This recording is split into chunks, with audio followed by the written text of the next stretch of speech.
What is going on, everybody? Welcome back to another episode of No Neutral. And, things are looking a little different this episode, I don't know. I feel like I'm covered up a bit more. I don't know. Did I lose some muscle mass from the last time? Is my voice a little different? What's going on here?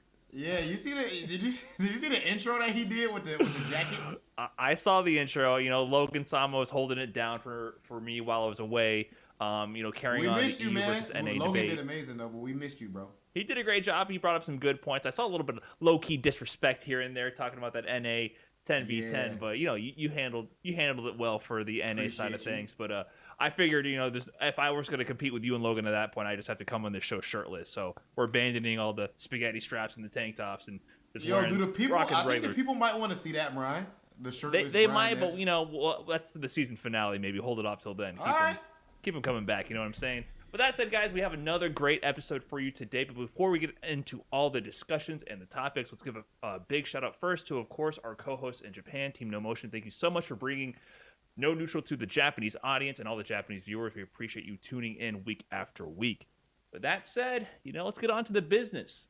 Let's get on to the topics today because we have another new champion. A new champion here, a new face, a young gun taking it over the old guard. We have Kills You taking the CPT France, Spain, Portugal event number 2, and he's going to be in Capcom Cup over some favorites that we've been hyping up for quite some times. Luffy. We got to bring it up. Luffy, I think he was the last remaining consistent Capcom Cup attendee besides Cien. We already saw Cien this year. He wasn't able to qualify.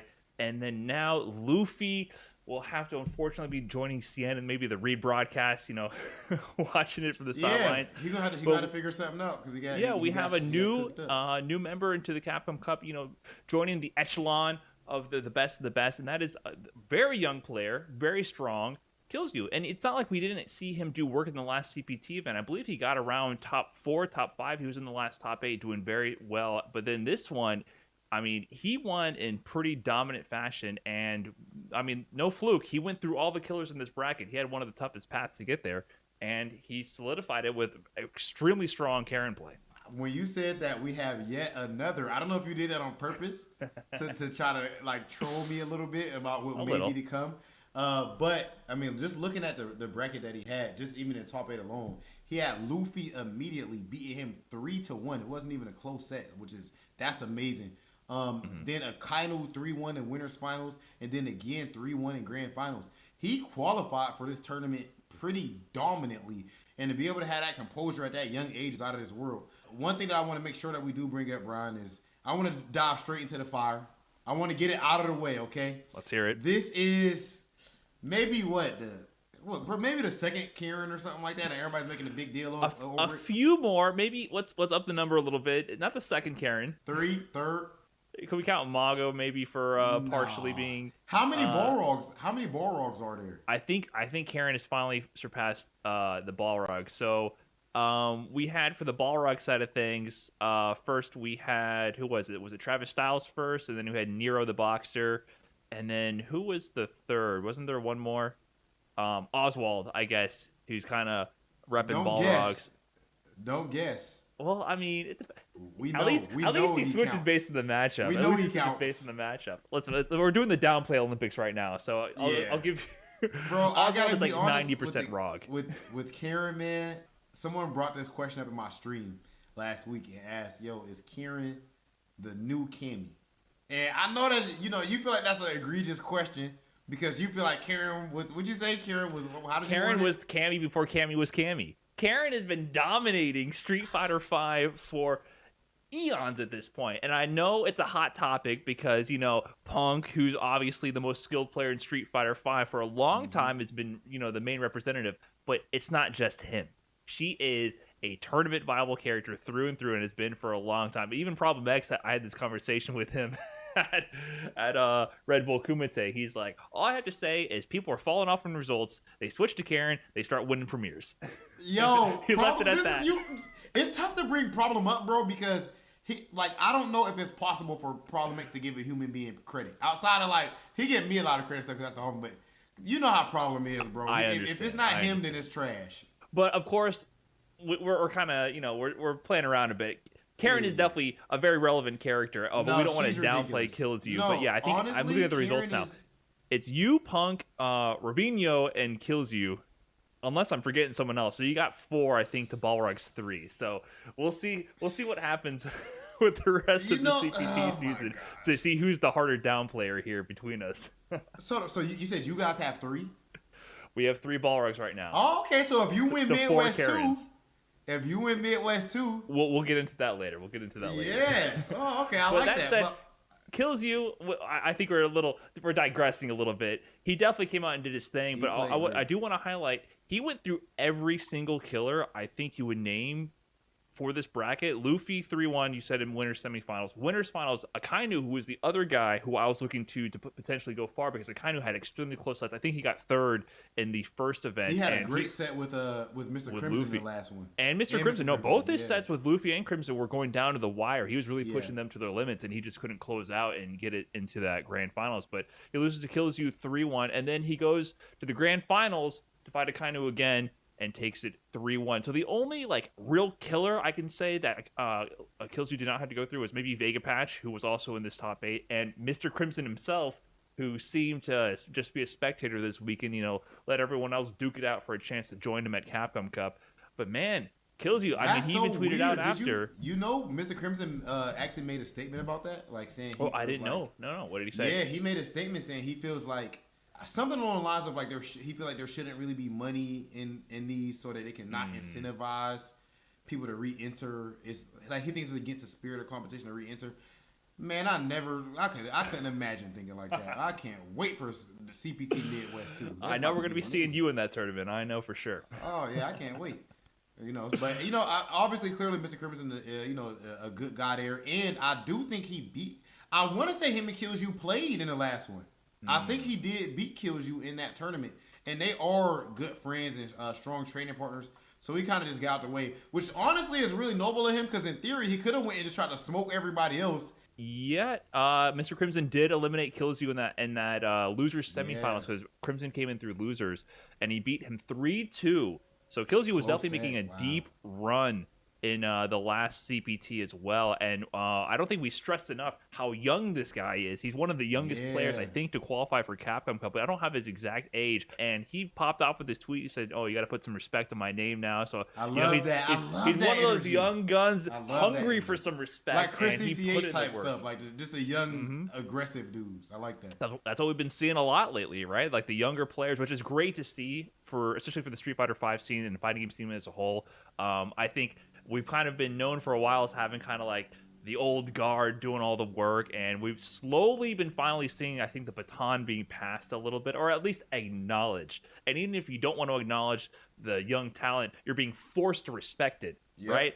Acknowledge it or not, you're still losing to them in bracket, because now we got Kills You in Capcom Cup. You saw it with Higuchi in Capcom Cup as well. Kawano pushing Daigo to his limits. So we're starting to see a lot more young players put the old heads on notice. And like we mentioned before, Luffy, I think he was the final person to have previously been in every single Capcom Cup since its inception.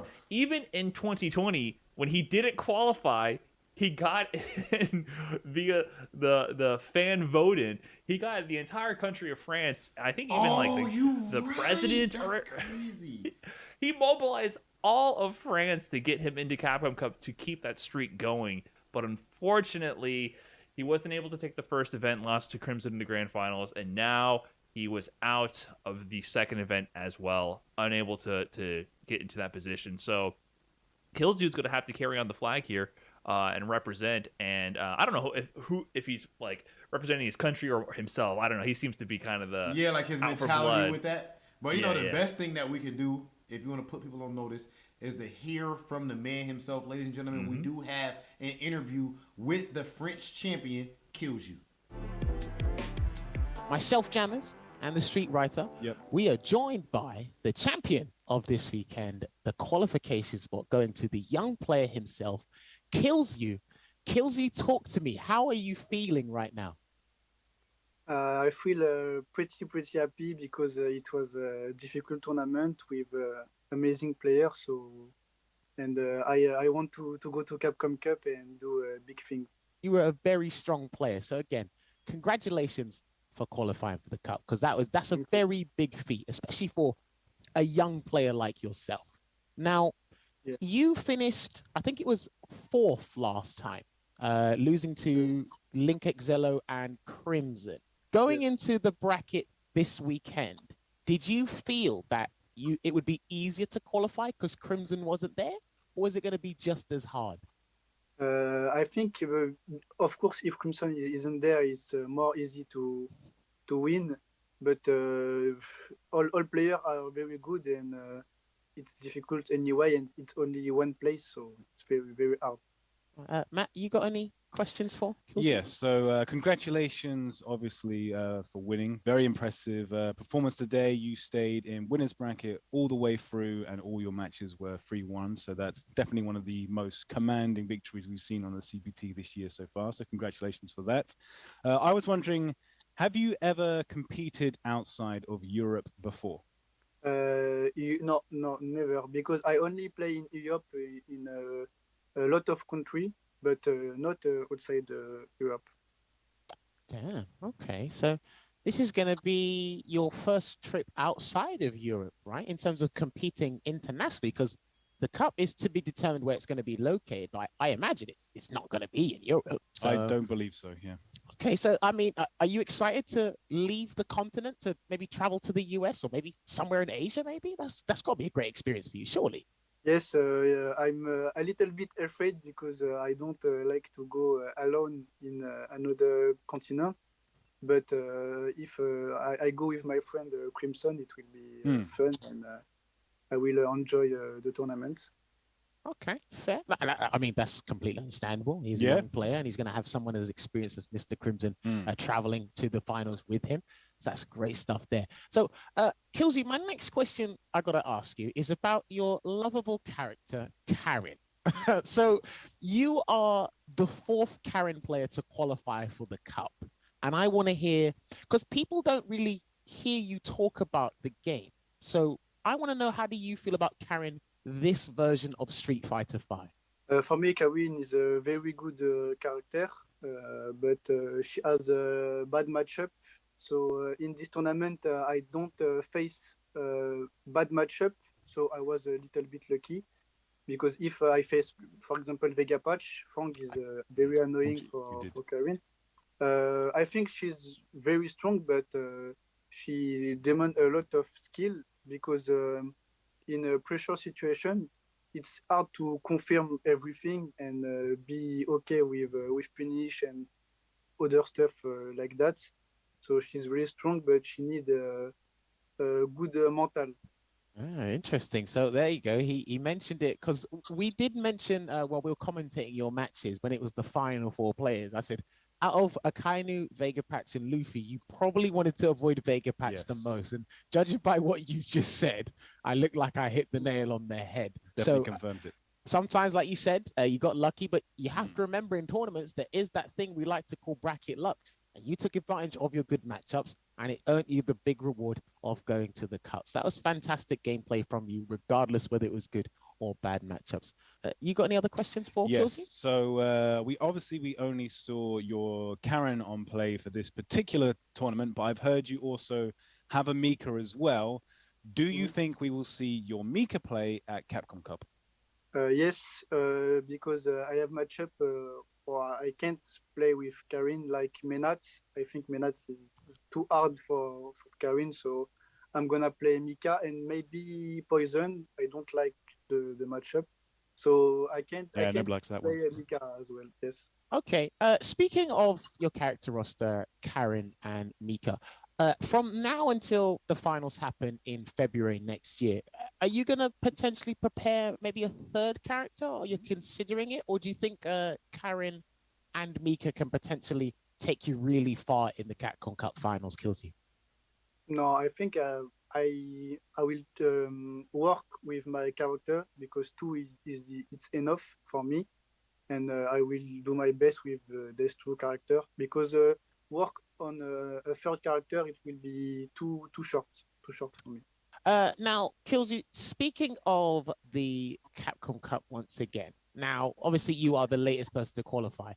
Is there anybody you do not want to fight in the cup, potentially round one? No, I'm afraid of nobody because it's if I'm afraid of someone, I already lose. So I'm not I'm not afraid.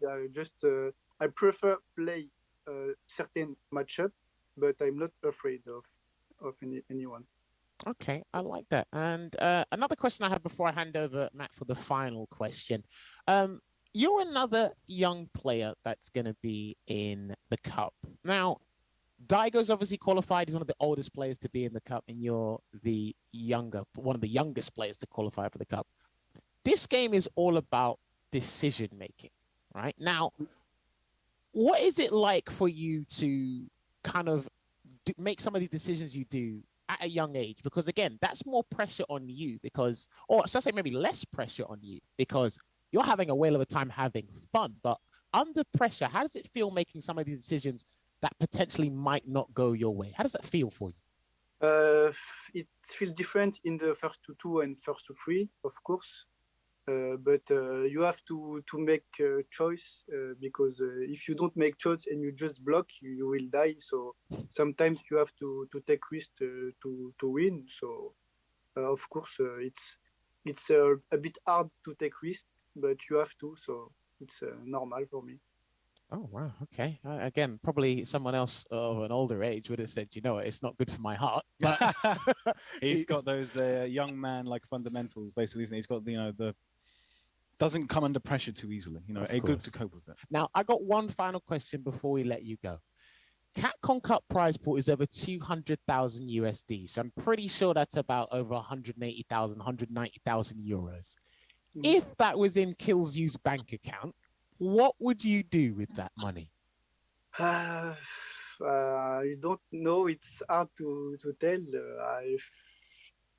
Maybe I will just enjoy do what I want to do because you can play a video game and be e-sport player, but if you don't have money, you have to stop a moment because if you don't win for like 5 or 10 years, you can continue to play like e-sport player.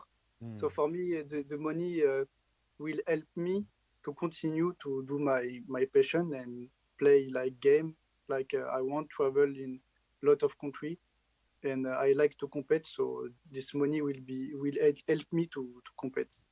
Damn, I like He's that. saying he wouldn't cash out. He would use it to make an even bigger name for himself. I definitely respect that. Yeah, man. Support your passion indeed. All right.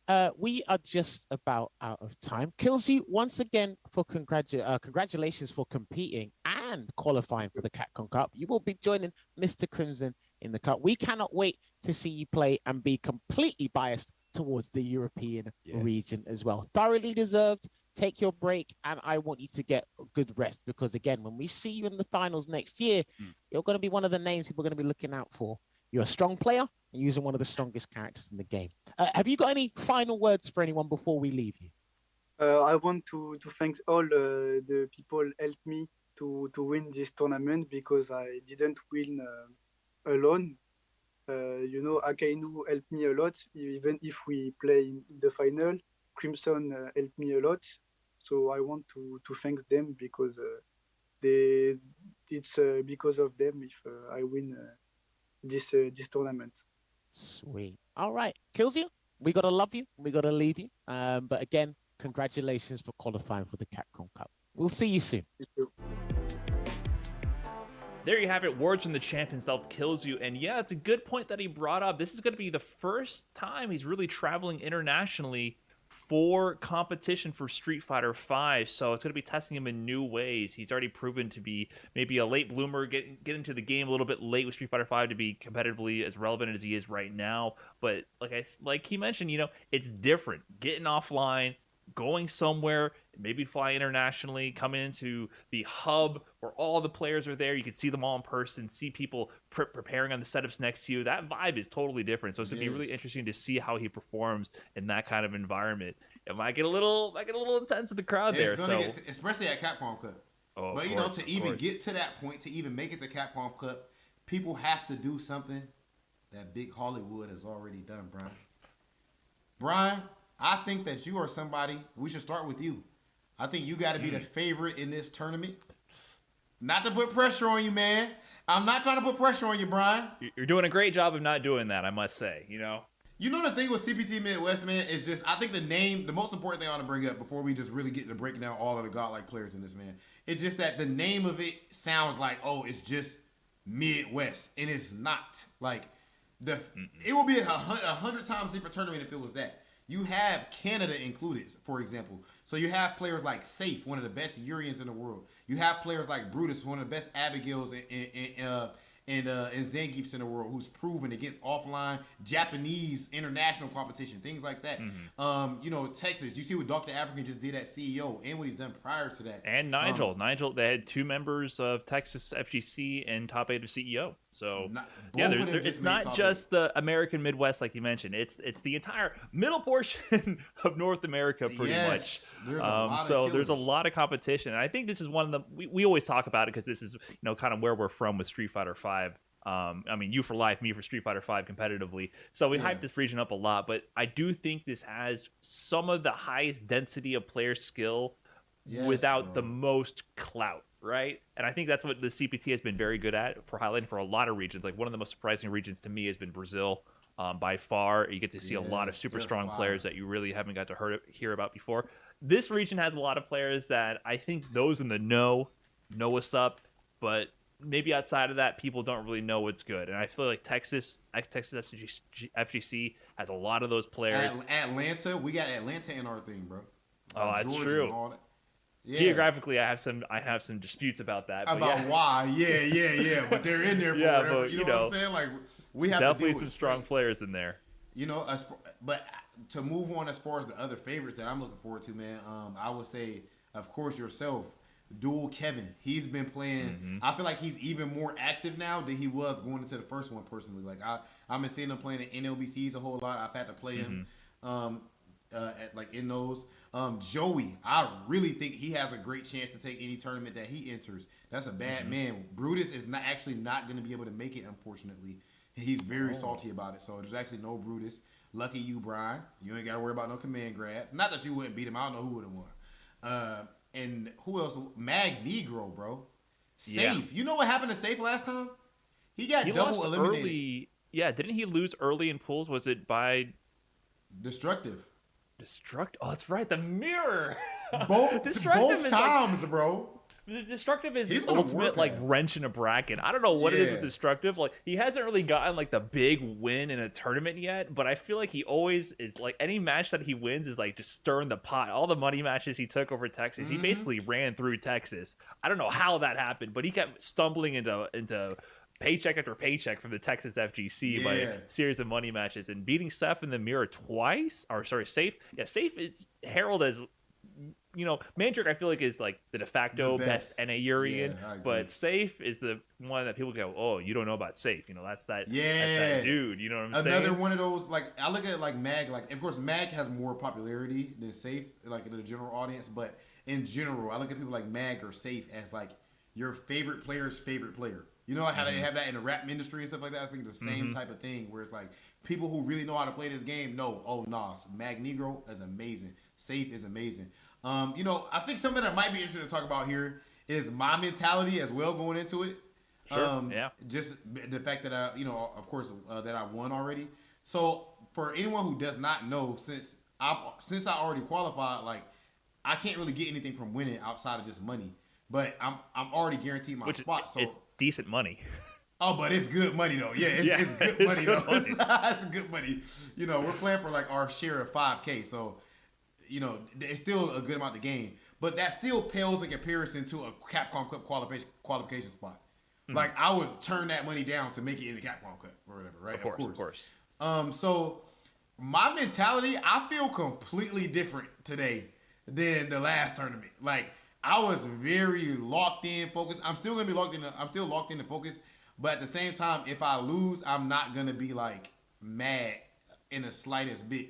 I'm gonna enjoy myself and probably boot my stream up and watch, watch top 8 with everybody else. And that was amazing. That's an unfair advantage, man. It's so unfair. When you're going to an event with nothing to lose, it is definitely definitely an advantage. I don't think bro, people you know that. don't Like, know we what I'm already gonna do qualified. on Wake Up, bro. I don't know. Right, I it doesn't might matter. dash DP, bro. It doesn't matter. Street Fighter V. A lot of people like to mention Street Fighter V as kind of like this big gambling component to it. When you're gambling with house money or with no stakes, dude, like no one can read you.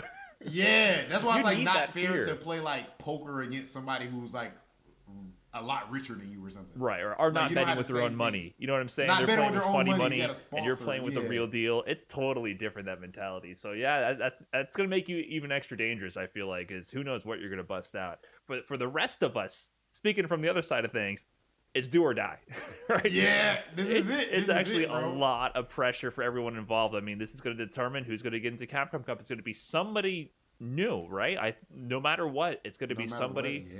who has never been in a Capcom Cup previously. I think the one who got the closest, I was pretty close in 2017, and Dual Kevin was very close in 2019 to get into that qualification spot. So it's going to be somebody who's been kind of knocking on that door for quite some time. Or maybe not. Maybe it'll just be somebody who just comes out of the blue and Just wins. out of nowhere, just. I mean, we've we- seen it we before didn't this mention them. season. We've seen it before, but I mean, I'm gonna be there trying to do my thing. We'll see how it goes.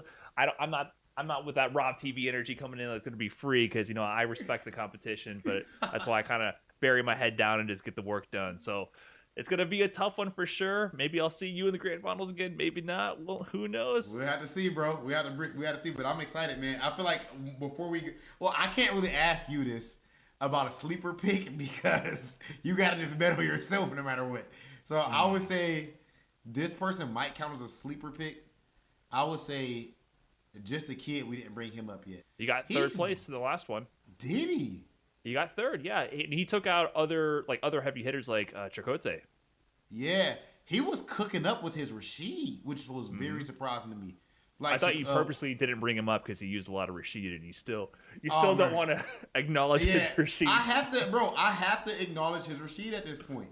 I have to after what he did at CPT. I feel like just a kid is pretty much kind of like due.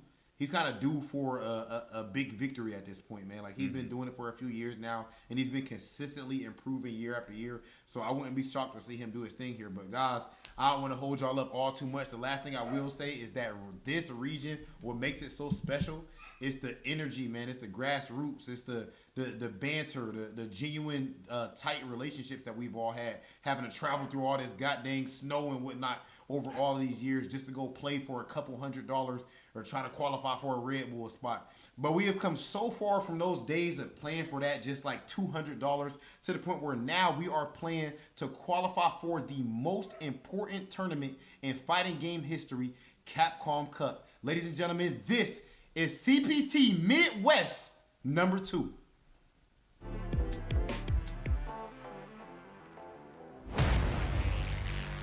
Lock and loaded, it's time for war. Can't start a show without the star. This is the path of my destiny. Come on, let's turn up the heat. About time to finish this. See what I'm really made Give of. me smoke.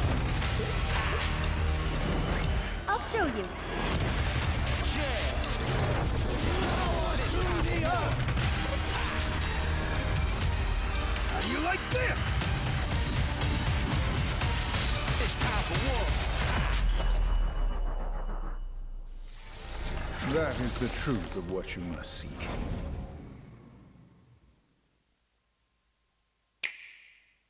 Let's go. After it.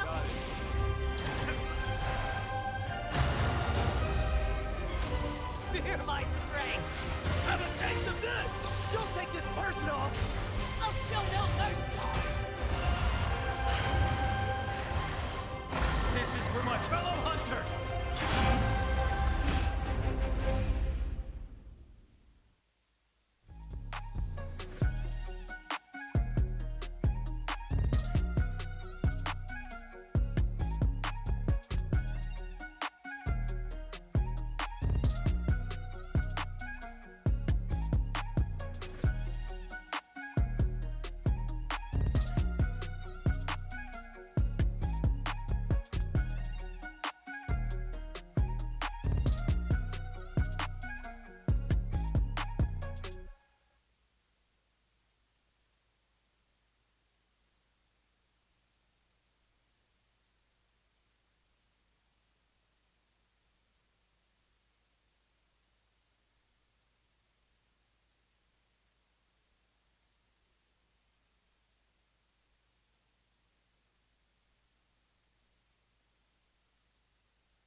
to run off to mom now. These matches are going to be even more ridiculous. If you know anything about Street Fighter, you do not doubt the GOAT. My man is always hitting GOAT. You thought I was playing? Oh, you're hella dead. The main event. Help me out, Nadeshko. Oh! Look how much it means to him! Wow! It's not over! It's not over! Are you serious? My man is reading right now! My man is reading!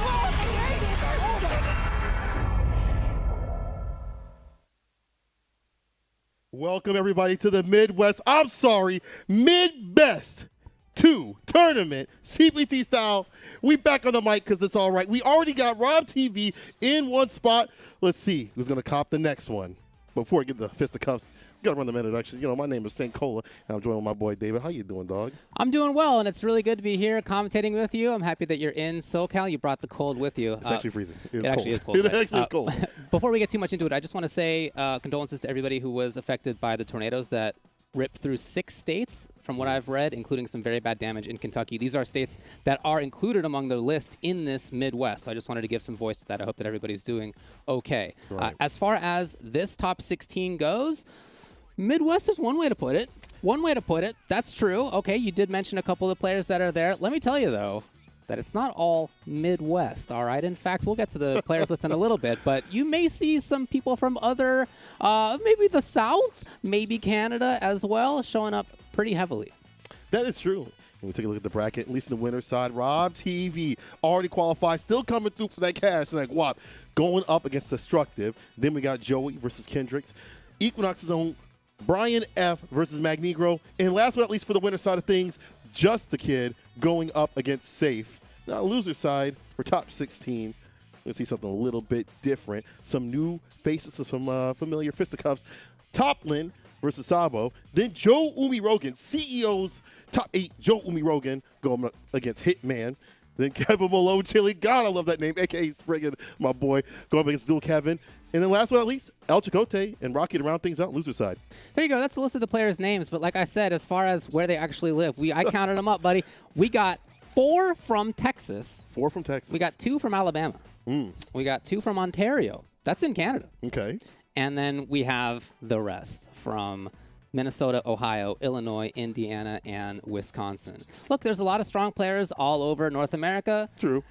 North and South, East and West, and right in the middle as well, for sure. So although it may not might not be what you think when you think of the Midwest, nevertheless, a lot of very, very strong players here that we have in contention for this top 16 to try to qualify for Capcom Cup. Super excited to see all this action. I'm super excited to see who takes it. I mean, like Rob TV coming back, you know, he already said he's feeling a little frisky today. He might wake up EXDP or dash up EXDP because he's already solidified. But there's also some other favorites in this bracket. Like I already mentioned, Joe Umiroki, who got top 8 at CEO, proving that he should be on Rob's list. I don't remember if that was on the sheet, but we'll see. I think after this, he deserves it. I'm sorry, I got to hold that one. Also, you know, the Topline and Kendrick, brother crew right here coming through again. Some new faces also in the winner's side. Destructive, Urian player, been doing a lot of fantastic work. I think he gets overlooked a little bit too much. But, you know, he did say that some people aren't, you know, maybe Midwest proper, but, you know, regional as Capcom has put it, it is what it is, and we count them today. There's going to be a lot of good play. I can't wait for it. I'm super excited to all the way through to see all these first to twos, all this quality action, because we were deep dish to listen to it, you know what I'm saying? This Robert Television, why did he enter today? Well, in part because it's not just the spot in Capcom Cup on the line. In fact, there are dollar dues on the line as well. And so let's take a look at what we got here. The top 4 prize pool, $5,000. Now, again, Rob already got some of that. Yeah, that's true. In fact, the people who got top 3 are all back. They're all in this top 16 from last time. They could do it again. We'll see. But Rob's already qualified for Capcom Cup, so if he happens to win this one again, he can't qualify twice. I'm sorry, you can't do that. You'll get 2 spots. You can't do that. So whoever gets second place will instead qualify. That's true. Like you said, Brian and F and Just a Kid in the winner's side.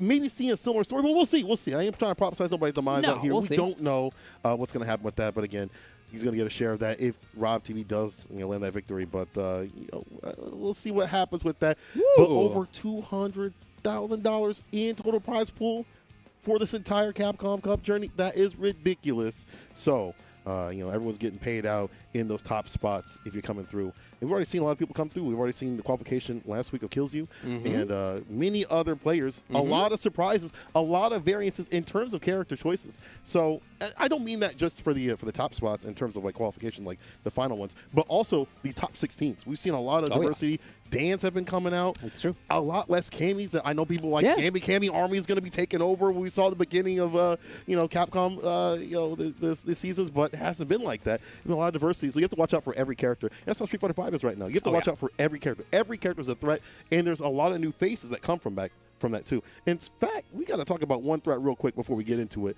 Mono with the Fang.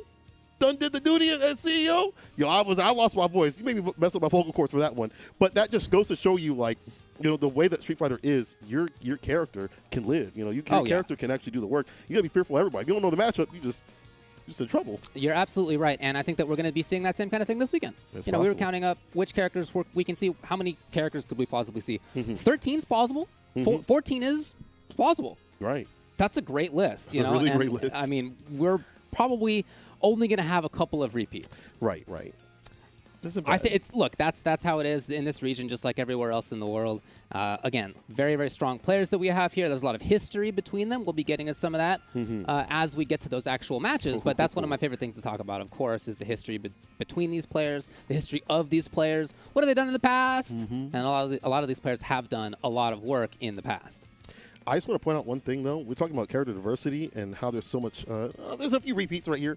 There's a lot of Mika players in this bracket, by the way. So even if the characters aren't as strong as other characters, like there's still people that are main these characters and make the magic happen. Mika, 3 Mika players in a bracket. That's dangerous too, and especially in a first-to-2 situation where it's harder to acclimate against that character. That's a dangerous thing. We have Tay, Sabo, and just one more coming through. So we'll get to those in a second. We'll have some action on the way real soon here. I'm so excited.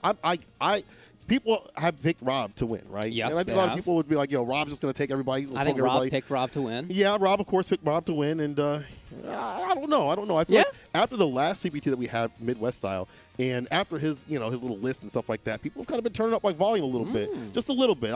Even after that list that he dropped, people were going back to their characters. Like I saw El Chacote pull out Lucia saying, I got Lucia. Y'all can't say nothing about it. So I think with the tournament and how emboldened the scene is getting and giving opportunities and stuff like that, I feel like this is giving people I should get that energy back. Like I should start playing. Because in COVID times, it's difficult to have that passion. You know what I'm saying? Absolutely. But having somebody who is at the top of the scene like that.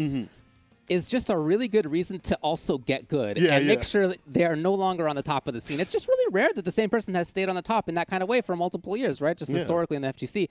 People are constantly coming up and trying to make things happen. Well, look, we're talking about Rob. Our first match is, in fact, going to have Rob TV versus Destructive. Let's hear what the players had to say. Destructive says, man of many words, let's have a good match. Let's have a good match. I hope we have a good match in this first to 2. I hope so too. He got 13th at Midwest #1. He also says that DOA 5 was the first game I learned competitively. Wow. Okay. So making the transition into Street Fighter. Nice work. 3D no longer for him. All about the 2D. Let's see what his opponent has to say. Drum roll. Oh, my man wrote a dang paragraph. You all know that I have friends in this bracket. What you don't know is that I don't give a damn if I run into Brian, Kev, Jack, etc. Dreams will be crushed. And dreams have been crushed so far through this bracket. He's already put down one of his close homies and put him in the losers. And this dude doesn't care. That's a mark of a competitor right there. Someone that just doesn't care about who's in his way. Your friends off the sticks, but we put hands on the sticks. I'm putting hands on you. Rob TV. Let's see what it do. Why does that picture look to me like it's part of a photo series on Rob TV? I feel like I could see that up on the wall in a museum of just him. It's very introspective. You kind of learn about the guy looking at that picture. Yeah, what a photo for Robert Television to take as he comes into this. Characters we're expecting, it's Karen versus Urian. No surprise on that front.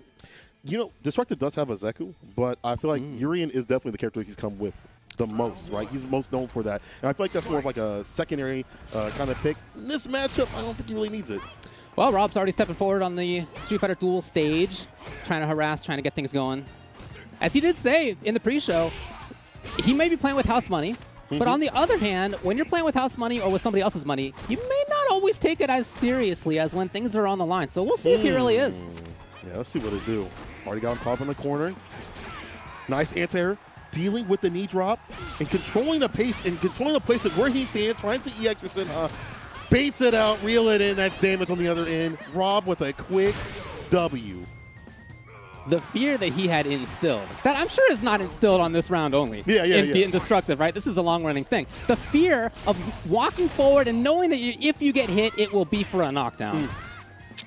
You can just see the way that Destructive is moving. He knows he can't get hit. If he gets hit, this is what happens every single time. Having a slower DP, having a 4-frame, just not enough to stay out, to be defensive. Does get the knockdown chariot tackle. And right back to Rob being the one who's active. Look at this. He's got his back to the corner. He's got his back to the ropes, and he's the one pressing buttons. Destructive, when he does have confidence, he is a better player. Like that's when he shines. He has to find that momentum, find that confident play. He's been taking down strong players, competitors before. This is should be nothing new to him. He ain't brand new. He ain't fresh with it, but Rob, with the fierce interrupts the Ignite Thunder, did that raw, and you about to fall. EX, one touch, in the back throw to seal it, Rob. And that was unfortunate. I would feel like that's a mistake for Destructive to do V-skill at that distance when she has so many ways to get in. Dash, EX command dash, things like that are so quick to deal with that long, lingering V-skill too. It is a big surprise. I agree with that. And he knows that Rob has the reactions to deal with that kind of stuff. I think that was a big surprise to see right there. I'm hoping not to see that again in that kind of situation. Don't have much we'll time see. to do it though. One game away for Rob TV to get into the top 8. Rob's doing a really good job of walking in the distance, like crouch union kick, but also sending out that heavy kick once he gets beyond the medium punch range of the Urian. Urian wants to keep you out with the medium punch, buffer behind it, maybe get like a chariot tackle outside the corner. It's not happening right now. Good challenge right there. Okay, first time he doesn't look frozen. I felt like he looked frozen for quite a while there. And Rob knew that it wasn't going to be something he'd do crouching fierce on. Instead, he had exactly the right solution. Destructive, finally, the red bar's ready to go. We haven't seen it yet. There's a chance. Here we go. Crouch union kick. Crouch fierce, no side switch though. To what? To what end? To not much at all, and he takes refuge behind the mirror. But right after that, back to blocking in neutral. What's the game ruled by this character? Does get the counter hit, headbutt. Again, nothing behind it. I'd like to see a chariot attack, like a knockdown situation, put him in the corner and make him feel that same sort of fear, V-reversal immediately. When Ricardo doesn't really need bar like that to work back the offense. You can just V-reversal, V-shift, things like that. Rob has tried to kill with overhead 2 times. Third time is the charm. Match point. Dominant fashion. Destructive is finding signs, but it's not enough. The walking crouching kick puts the V-skill on him, the palm. And he just can't get away. He's just, even the walk-up grab, Rob knows that he has put so much fear in Destructive. Finally an error. But again, no chariot attack. I want to see the knockdown situation. Oh, man, I don't know about putting yourself at -2 right there. One touch for super. And this will seal it. Rob TV once again moving through the bracket, taking on Destructive 2-0. Just too much pressure. And the onus was on him to stop the obstinance. Didn't happen. Rob TV moving on to the bracket. Destructive, not living up to his name, not destroying the neutral. Usually I see Destructive as more of a confident player. Yeah. But didn't happen in that match. I didn't see a lot of the the confident button presses. And against using the crouching medium punch and things like that, finals confirms no chariot tackles, going for a headbutt, which is fine. You're up close, but we'll have to see these knockdown situations, push for the corner. The only thing he's being pushed down is to losers. So it all comes down to fear, I think, at that range where Karen can hit confirm, or Rob can hit confirm, crouching medium kick, stand fierce, and the like. In that zone, or even close to that zone, honestly, you could see that Destructive was beginning to shut down. He was doing a lot of blocking, and when he wasn't, if he got hit almost every single time, it was hit confirm into Oki, corner, pressure, damage, mix-ups, and he was afraid. I mean, I understand. I'd be afraid. I get it. I get it. She does a lot of damage. She's like a truck. I get it. Somebody has reactions like that, for sure. But that's, I think, why, in fact, when Rob did walk-up grab in the second game, in my mind, that really sealed the deal. He knows that he has made Destructive shut down at that range. He didn't expect a challenge, even though, Urian has challenges that can go into damage, especially once Mirror is active or is ready to go. Rob knew. And we see the matchup knowledge, too. Like, if you try to leave the corner with the knee drop, got multiple times. Even if it wasn't the most optimal punish, you'd see something from Rob, something. So all those things taken, you're just taking things away from that player. You didn't even see an Aegis, like a fat comeback. We didn't see the side switch. We saw some damage on the deck, but not enough to really make Rob fear. I hope that we see a lot more from Destructive in terms of V-Trigger. You know, like that's kind of the damage dealer and the equalizer in many matchups. But House Money Rob TV. Making it into the top 8 on somebody else's dime. It's not even his. It's not even his. He's already made his money. He's already got his spot. But there he is nevertheless in the top 8. He's done for the day. We'll see him tomorrow. Who's he going to play against? That is the question. It'll be either Joey or Kendricks. Will be coming up Joey, Mika pick, Kendricks. Fantastic Vega play.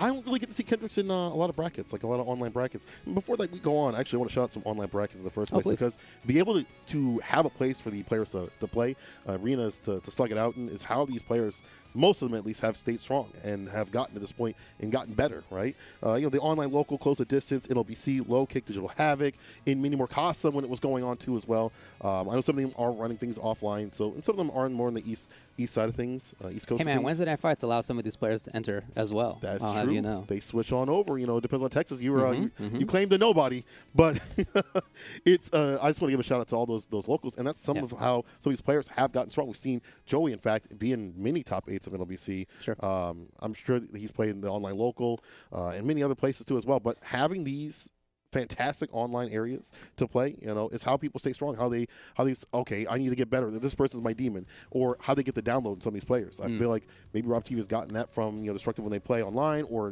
other matches and stuff like that. But going back to Kendricks though, I watched a clip from my boy Lizardman who got knocked out by Kendricks. Right, he's a Vega player. My boy Lizardman uses V skill to Rashid. That's not something you usually see. So usually people are like, "What is this Barnum Bailey stuff? Bounce it up this way, that way. Which way did he go?" Kendricks actually had an answer ready for Lizardman. So someone that technical with this kind of character, it doesn't surprise me that he is in top 16 again. But top 16 winner side, winner side could go up against Rob TV. I'm really curious to see if Rob's ready for it. But he still has to fight Joey. That's going to be a difficult match. I think when Mika gets in, it's looking long. It's looking peak. Well, let's see what they had to say as we head into Kendricks and Joey. Who do we got up first? It's Kendricks. Second top 16. Update the list, Rob. Update the list. I hope you win, Kendricks. I hope you beat Rob because I want to see that list. Like you can't say nothing to it. You can't say nothing to it. But anyway, let's see what Joey's got to say. Joey, run it. I hope Kendricks is ready to drown himself in maple syrup after this loss. Wait a minute. What? Hold on now. He's not Canadian. I mean, from my notes, he's from Mansfield, Texas. So I hope that I got it right, but maybe he did. We'll find out. All right. Shout-outs to Joey, who also wants you to know that he's vegan. And shout-outs to Kendricks, who also says, I became a first-time father of 2, currently ages 4 and 2, during the lifespan of SF5, and I work a full-time job. I've main Claw during all of Street Fighter V. So he's finally got his comeuppance with Claw these days for all that work that he's put in, not just in the game itself, but in real life. Paid off. That character's pretty good these days. And he did make, of course, top 8 last time. He was 7th. Joey was 4th. So this is a tough match right here between these two, Vega and Mika. As I said before, I think Mika, when she gets in, it's looking difficult. And one of the approaches that you can take as Mika is to the skies. Anti-air's not so good for Vega. And he's really got to be calculated with it. And here we go. Already taking to the corner, doubling down with the command grabs. You never know.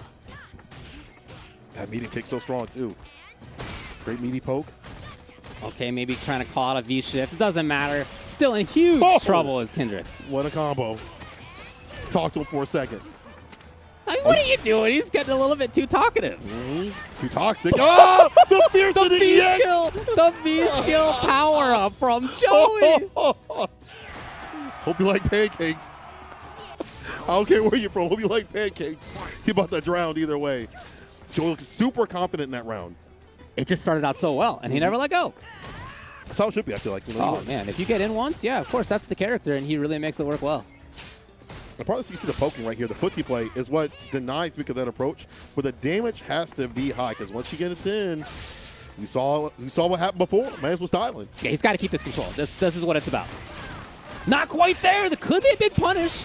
He is going to put in some EX on it. He gets Oki, not too much. Yeah. Does get the side switch. This is good. Stay outside the corner. Or not side switch. I mean, stays outside the corner. Nice hit from the light. EX is going to drop. Blow that back out. There we go. 1-1. So you were taunting a little bit too much there. There's 2 rounds that are exactly what both of these characters want. Round number 1 went exactly Mika's way. Round number 2 went exactly Vega's way. See if Joey takes the skies a little bit more. He tried it, but the jump back, Kendricks ready. He knows the pain points of the character, so he stays away in that medium range. Not too close. Man, what if you just had like a half screen +2 medium punch? God. Ooh. Okay, there it is. Yep. Kendricks, not a perfect anymore, but still a big life lead. What a catch! Yeah, I love that. Knew it was coming. Joey getting a little bit antsy. Yeah, Joey tried to play at a little bit different range. Uh-oh, here's Joey. Bar built up. The reversal, of course. Okay. Joey's still dangerous, though. That whole bar's glowing. It could happen at any point. Dashes. Oh, no. Caught him flinching. 2 on the arm. Puts him in the corner with the Irish whip. What's the mix? No, he needs more. He needs more. Oh, from the back door. And again, another. Super, I should say, just in this situation. That'll seal it.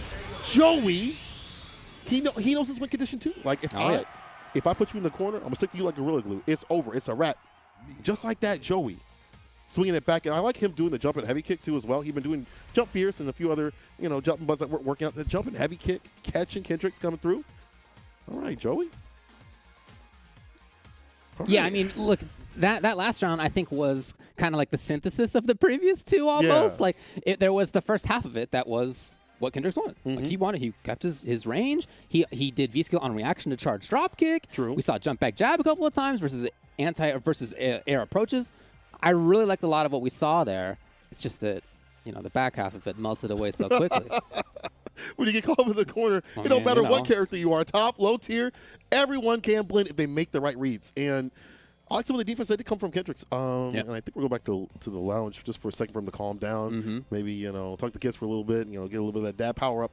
But you see the difficulty of dealing with that character in the corner, even more so when you don't have the best sort of tools to threaten with. That means you can't rotate your other tools for the defense, like backdash on wake up, neutral jump, and stuff like that. You have to worry about an EXDP. All you have to really worry about is a V reversal that puts you back in the corner, V shift that you might get called out and die tired on.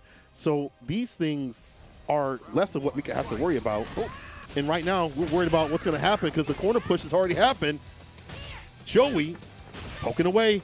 Jump early, fierce. Joey knew exactly what was coming up. He's ready for the anti-air. That orange bar is in trouble. Oh, my God. The life bar is in trouble now. There's going to be one more reset. Okay, maybe out. Crush the forward heavy punch. Okay, it's match point for Joey. Couldn't have gone any better than that for him. This is looking dire. Kendricks breaking down on defense so many times in the corner, fearing Joey, and it makes sense. This character, the way Joey plays, has an answer against the drop kick. Might be seeing a variance in the drop kick in terms of timing, though, from Joey if it happens. A little bit more offensive style here from Kendricks. This is the first time that he has pressured in the corner. Okay, backing off slightly, right? But he is trying to maintain this forward approach. Not the reaction there. Joey has stolen those drop kicks a few times. Getting hit is not dissuading him. Now Joey's in his element, in his habitat, but still fighting back with the pokes. He runs right in the medium. Yeah, he got it. He's got super ready to go. Okay, not going to be that, but he's still there. Hoping to catch a V-shift again, maybe. Oh, big trouble! Yeah. And Joey putting him to the corner. EX, one touch of spin the bar. One more touch and it's a wrap. What's your defense, Kendricks, he's barely pressed a button, and the second one that he did gets a whip punish by Joey, who punches his ticket for the top 8. Look, in the first game, there was a back and forth, right? We talked about the rounds going really one way, really the other. That second game was not like that. It was Joey starting out super strong and just looking great the whole time. I love that he never gave up on his approaches. You know that having the jump approach, super important. Right. You know, having the dash approach, very important. Having the charge roundhouse, important. You need to keep all of those alive. Right. And he did. It's not like he was staying too heavy on one or the other, right? Fantastic job of mixing them all up. And even though Kendricks did react to each one of those options, sometimes he couldn't react to all of them every time. Right. And rotating the options again was what Joey was doing a really good job about. We also saw this the styling that he did at the beginning. That confidence showed me that Joey was like ready and prepared for this match, but also ready and prepared for this bracket. Shouts to Joey also, who has dropped a new song. Y'all can check that out on his Twitter. I just want to give a little love out there because he's also working outside of the game. But inside of the game, he ain't staying lane. We saw the aggression come from his character. As you said before, rotating those options made it really difficult for Kendricks to acclimate. Kendricks also maybe not being able to deal enough damage to really make Joey fear. Like the claw, that's not what it's really about. It's about poking away. And now we see the bracket in play here. Equinox's own Brian F. going up against Magnegro. I can't wait to see what Brian F. has to say. The smack talk. Please give me something. Brian F., by the way, fantastic Balrog player, content creator, whatever you want to call him. This is a man of many talents. Oh, yeah. Showed up at Red Bull, did some fantastic work. Absolutely fantastic work out there with the Balrog pick.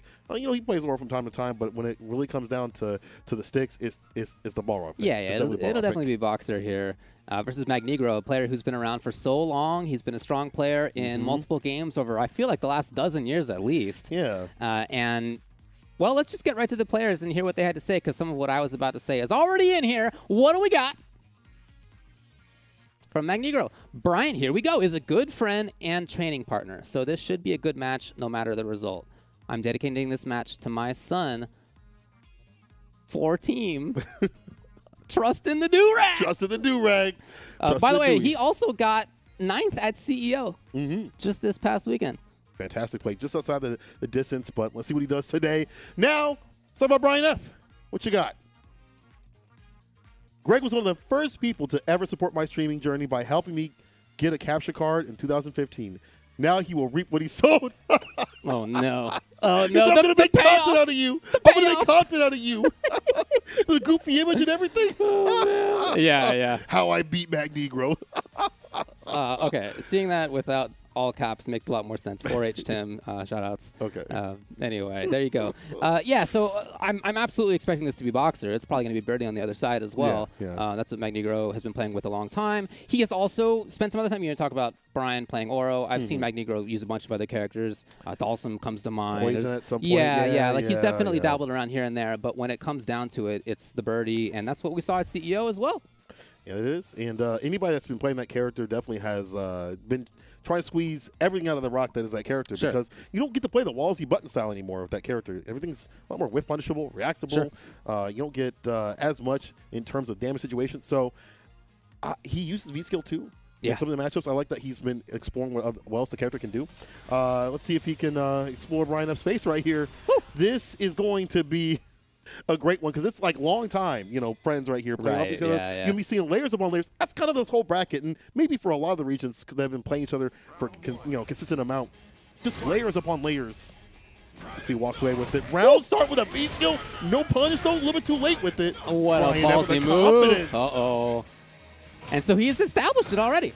He's already got it. There it is. He can just be walking around, bring out the dash punch. You never know when. There it is. And he chooses to go right back into it. The Dempsey roll. It's a strong tool, even on block with the plus frames. Allowing that extension, that corner push too. At least a counter poke that from Magnegro, but he is in range. Yeah, Magnegro's trying to walk up a little bit closer. He's knocked off the EX. Trying to crush off the heavy.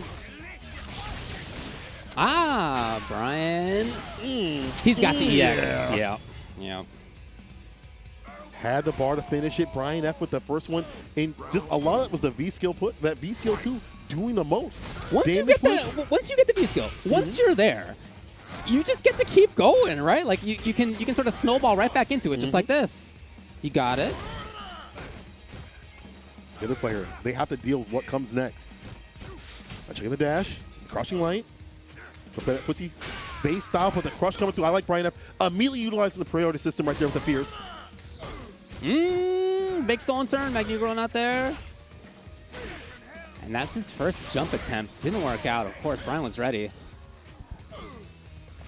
Trying to walk him down. But difficult to do. Offers in the EX. Stops with the V skill immediately. Recovers in time to stay fine. Be reversal with 9 those plus frames. Brian F. Okay, that said, it's really close on life. And Magnegro, he's got a lot of damage available. He's got a fast character on deck right now. Not there on the whiff punish. I mean, this birdie pumps out damage. Oh, well, okay. Lock down the approach with the V skill. No confirming the medium. Brian spending a bunch of red bar. What's it? He will go for that? Oh, boy. That could have been real bad. A good upper. Brian out of there. Damage. No more red meter. Well, he steals a big chance. Into nothing. Okay, he can do EXs again. 15 on the clock. Dash up. Check. We'll trade it, I should say. Brian F. in the lead, but call for the corner. Oh! The raw sweep. Off the feet. Looking like a janitor. He really went for it. He really did. He really went for it. Round start, EX to Free Willy. Magnegro with the decisions. But I feel like some of that came from no. Oh, but okay. It ends up working out for Brian, who just like that has pressure. Spends the EX, grab. Oh, the backdash though from Magnegro. Fear puts it back in the corner. Okay, that's actually okay for Magnegro. Now he can activate and he gets plus frames. Into not much. Need to make the magic happen. I feel like this walk speed, you can walk back and forth a lot more to make these dash punches a lot more minus or whiff and find a punish. The medium punch on the deck. I mean, you can see Brian's strategy right now is just to whittle away. Get a little bit of chip damage here. Get a little bit of chip damage there. Yeah, just this kind of thing, right? Oh, okay. Counter hit. These skills does so much damage in the follow-up to do it. Brian F., as you pointed out, whittling away at the health. The V skill 2 being a big pain point. Magnegro having to take a lot of risk in not always finding reward. And that's sort of the problem we're finding right here. We're not finding that big boy damage that Birdie can't pump out. Some of these risks just haven't had anything behind them. And Magnegro just not able to get going with that wallsy style. That's what is happened to the character. That wallsy style, you can't do it as much, you know? I just love Brian's decision making. His defensive choice. Oh, no. Right back into the V skill. And his neutral game, it wasn't even that much about pressure, to be honest. He had like one significant pressure series. Other than that, it was really him playing neutral. He holds on to the V shift this time.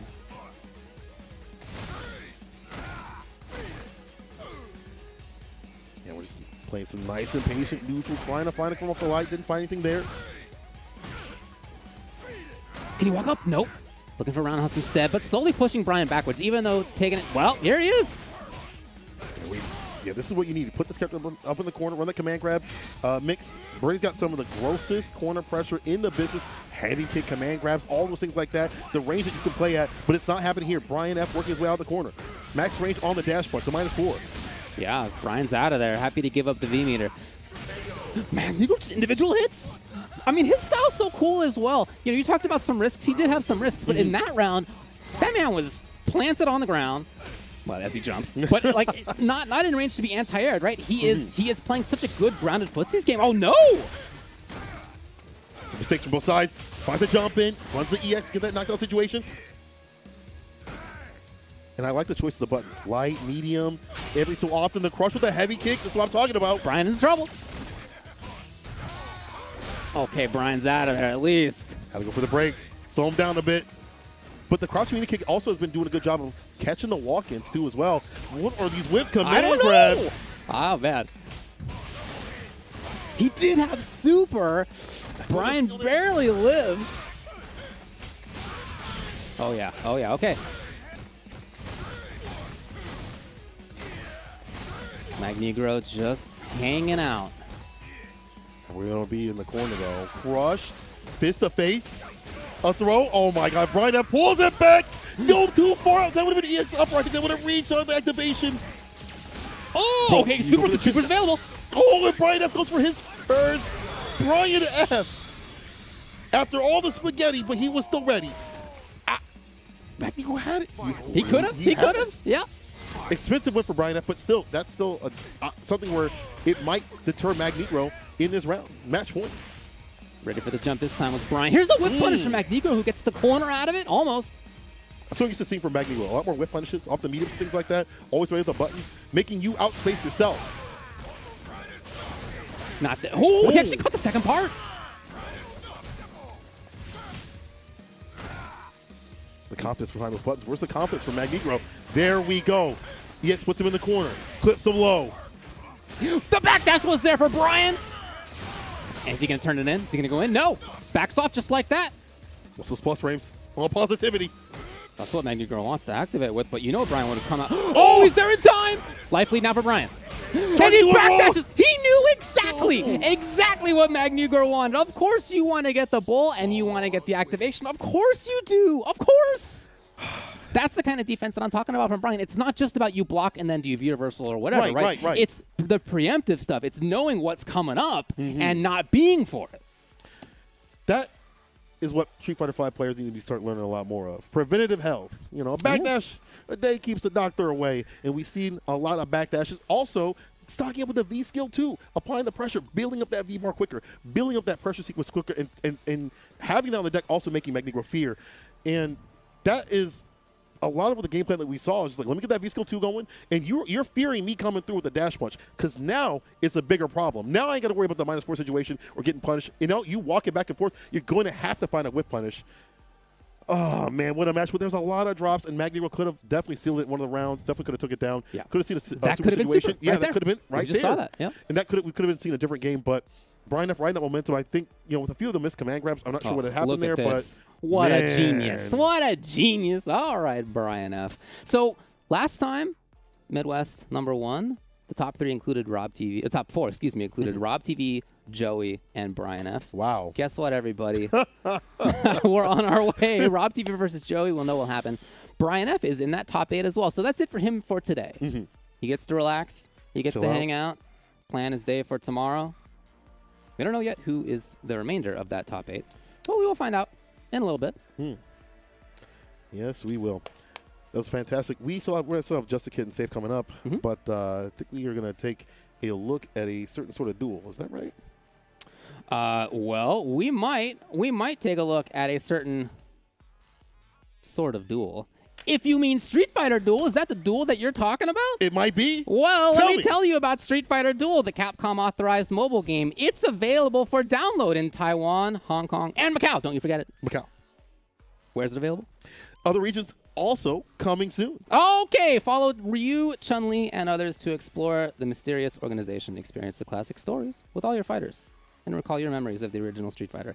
I recall. Do you recall that? I definitely recall. That's cool. Counter, stun, combo, super, an impressive array of fighting elements, and the innovative multiplayer combos offer you a new battle experience challenging your strategy and control.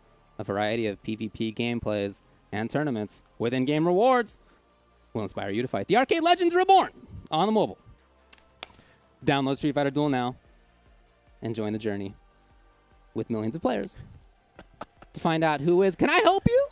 Yeah. Who is the best fighter? Who is the best fighter? Who is the best fighter? St. Cola. Well, we can find it out. We can. Street Fighter Duel. That's true. Shouts to them for coming through. Can't wait for it to come through on the mobiles in our region too as well. Can't wait to play. I think I saw Rolento on one of those character select screens. So to bring it back to the return of the best boy, you know what I'm saying. And if you want to find out right now in terms of competing, y'all can go to Compete PlayStation Tournaments. People, head on over to compete.playstation.com to learn more about PlayStation tournaments and find more Street Fighter V action.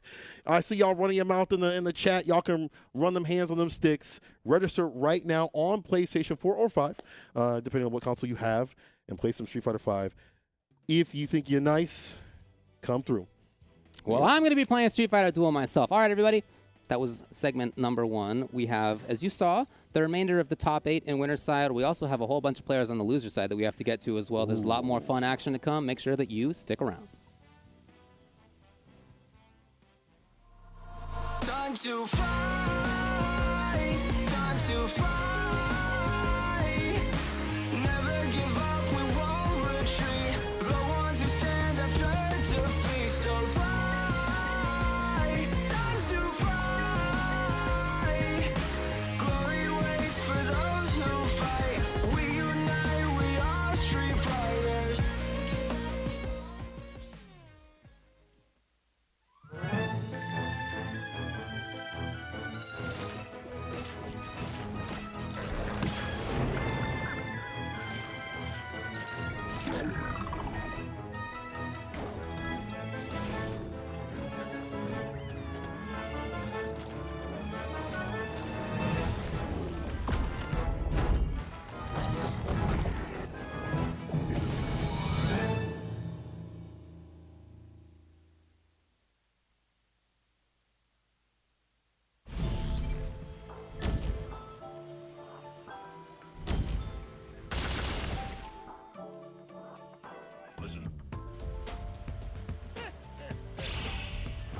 guess it's time to start warming up.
Riders have to strike out on their own. Let's do this.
Welcome back to CPT NA Midwest number 2 here in Southern California, where the Midwesterner has joined us and where the frigid temperatures from his region have joined us as well. Can you believe it was freezing today? Yeah, it was. It was freezing today. The heater is on in my hotel. It was like in when the I woke 50s, all right? It's tough. It's tough here. I don't know how you guys do it anywhere else. It's tough. But we are watching some great matches. We've already seen 3 of the beginning ones in top 8 winners side. If we can get a little refresher up on the screen, we'll show you exactly where we are at. Already we know Rob TV versus Joey and Equinox Brian F versus one of those two down there on the bottom left. It will be either Just a Kid or Safe. That's right. Safe previously made 25th before, previous CBT that we were talking about before. Yep. Before the break, I should say. Just a Kid, though, third. Not too bad with the Rashid. And again, I made fun of his Rashid. I've been making fun of his Rashid. But then at Midwest 1, he proved me wrong. It wasn't as ashy. He did good with this. So I watched a little bit of his play right before on his stream, and it looks like a real Rashid. Like it's like an actual Rashid. I'm so proud of him. Don't let him hear that. Don't let him hear that at all. But I can't wait to see what both the players say. Let's see what Jessica has to say. I'm so curious. This won't be a Canadian, bro. What? Thanks, buddy. I appreciate. Hey. All right. And what is that picture? What are Did we you take doing that here? today? What's happening? Get him out of here. Let's see what Safe has to say, bro. Come on. I must break you. He didn't even give him a picture. He's like a hidden You character. can't even see me. Yep. He's not even searchable yet. Got the ST Akuma picture right there for Safe. Whereas Just a Kid, I mean, hopefully the match that he's about to play is a little bit better composed than that. I didn't see any grammar in there. I didn't see any points at all. Who knows what that could have meant? I don't know. I have no idea. I'm not sure. I mean, I will tell you this, that Safe is one of the players from Ontario, from Canada, that's in this midst. I guess that's what he meant. I don't know. Whatever. Something like that. We're moving on. I'm not going to spend any more time thinking about it. It's Just a Kid, again, playing the Rashid. Yeah. I think it works out. You know, you don't play Dre in this matchup. Rashid does a very good job of controlling a lot of the silverback style that Urian does. The aerial approach difficult to deal with. We see that Just a Kid definitely loves to go with his dive kicks. There's a fierce fist to face with a crush. Puts him in the corner with the V skill too. I like this. Great job for Safe to put himself at the exact right spot. Not there, though. It's Just a Kid gets the knockdown. He's where he wants to be. Okay. Saw the flash. Interruption. Go back to open. That would have been better. Here's the EXDP from Just a Kid with a bust out. And I want to say deliberate wait and bait. Just a Kid finishing off the DP. And that's the problem with this character. The DPs aren't so strong in terms of just throwing it out. Not so quick. No, so he's got easily bait them out. Slow ones for sure. Yeah, a lot of characters can just put safe meaties in there. Just a Kid right back. Okay, he's going to be real close on stun. Jump back. Still not his advantage. Double it's not his cross turn the even still. That bar, he's got to get away. Oh my God. Activate. Safe, you got to do it. Yeah, I mean, you know he wants to. Just a Kid's just blocking it out. He's looking for that EX to come out any second. Outside the distance, too. A lot of walking forward, though. Okay, now he has charge. Didn't anti-air. It's Just a Kid who turns it on right away. I like that. Just a Kid doesn't have any, like, he has fear of it, but he understands it. The reversal stays away from the first mirror. Big jump and finds the win. And that was a good call on the fierce right there. Just a Kid caught that long lingering button. The first one goes to him. And part of this is just confidence in this play. Confidence in how to fight Urian. You see the breakdown from Safe, you know, not having the anti-airs, you know, and the jump back jabs, having to resort to those. Is what it is. But just give it the first win. Let's see what Safe does. I want to see more of the ages. I think that's like the name of the game, obviously, with Urian. I want to see more of those mixes. Be like a bartender. Oh, not good. No, it's already not great, yeah. The time in the butt's just too difficult to deal with. Just a Kid putting out that fierce. Okay, Safe, yep, taking some frames for himself there. Too far to get anything, but a couple of hits here and there. Just a Kid rolling on in. Safe is actually just blocking up a ton. Look at the gray life up there. EX, tech immediately. That works out, but Just Kid down the ground still gets the confirm. Off the backboard, the Barnum Bailey's EX side switch. Like that corner carry right back to square one. Okay, so now that Aegis comes into play, here it is. Yes! Gotta see more, though.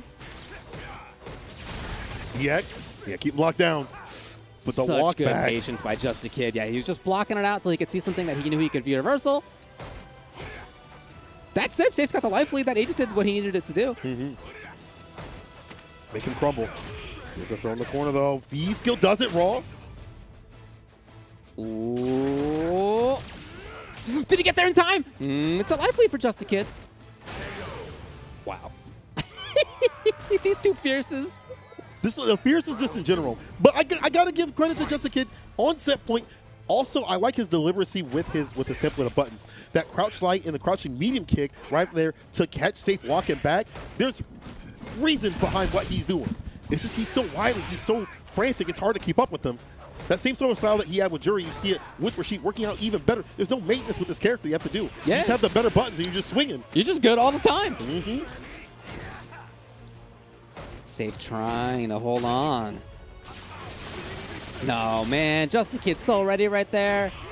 Oh, There's okay. an anti-air. Okay, that was sick. Hold on now. All right, this is some ready play as well. Jump back medium punch. Didn't waste the time. He got the B skill. And now Safe brings it out. Just a kid's defense. I mean, it's coming into play when it needs it. No anti-air with the crouch fierce there. Safe, not going for some of these options. And then some of that's because you might be scared of a dive kick and other things like that. Mixer puts him in the corner. It's going to be another sweep. This is looking not so good for Safe. In the corner, whipping buttons. Runs the E-chair attack and gets a knockdown.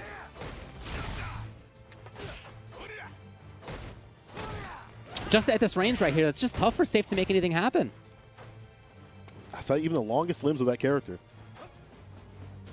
And even the ear-share tackle does find a hit right there for medium punch. And the Batista bomb throw. There you go, Safe. The timing just right. I was going to talk about how the ear-share tackle would just put you in a -2 and then up front of this character's face like you need toothpaste. Not where you want to be, but Safe, the rhythm just a little bit different. Just not able to hang on. Yeah, fast enough that you can't react to it at that range. Oh, yeah. Just Kid putting some time in there. Here's Safe, knocking it down. Plus frames. Just Kid out. Safe, nice. So important to shut down that angle of approach. Raw activation up from Just a Kid. Trying to get something happening with this. This is where the damage differential comes from this character. This is where he can dump out damage. It's in B-Trigger too. Throwing the dive kick too. Didn't work out. Now down in health. Yeah, that trigger's gone. And Just a Kid all of a sudden who's in big trouble.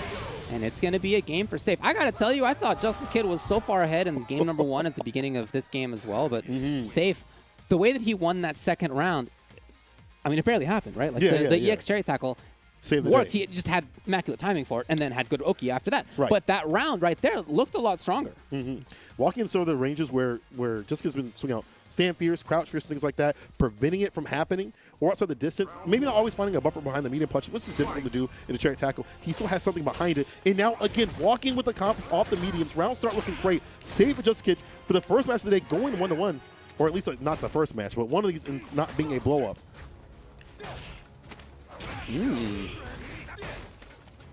Turns it into Safe forward movement.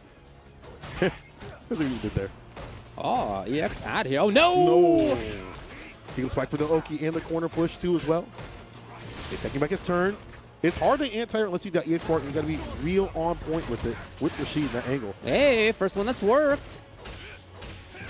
And not giving up on pressure, too. Oh, I love this Oki for Safe.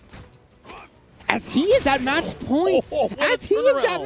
Safe here. Again, Just a Kid got 3rd last time. Safe 25th. When the turn on, this would be. I like the neutral jump to deny the EX. Neat. Smart choice. Trying to get the back throw. Didn't happen, though. Safe. Applying his name. Staying safe. Not with punish there. He's got. Well, okay. Took a risk and it paid off. That's kind of Just Kid style. Put a little bit of that spice there and make it not so nice.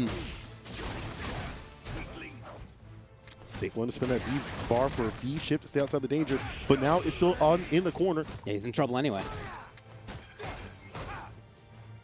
Just Get in and out occasionally. Looking for a tackle there on that neutral jump. Okay. Yeah, but I really like Safe trying to make it happen. That said, he's in trouble. One more decision. Just a Kid gonna take us to final game, final round. Save Just a Kid.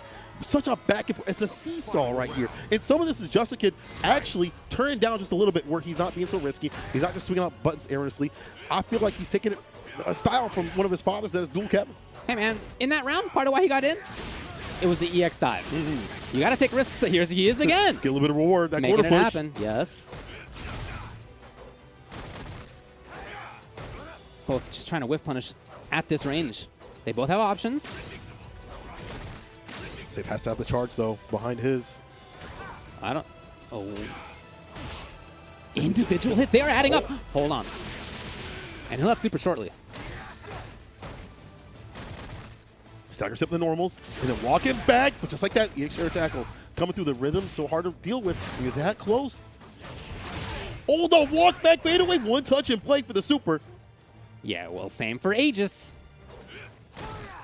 Didn't take any risk on anti-airing or not. He did anti-airing this time. Holds only forward strong. Just the Kid needs more. He's got the air reversal though. Is that going to work? Oh, it does. Okay. Staves still able to do this, still able to make the magic happen. Just a Kid, one touch, not the fireball like that, really risky. The dash up throw from Just a Kid gets the job done. Hit the running man. It all worked out for him kind of in that last I don't know, 1/3 of that last round. Yeah, it really worked out for him. Sometimes it works out. It's just like the how you expect Just to Get to play is not how he was playing the entire time. So that being a big pain point right there for Sabo. He's like, oh, this dude's going to be rushing me down, swinging out buttons. I can control them.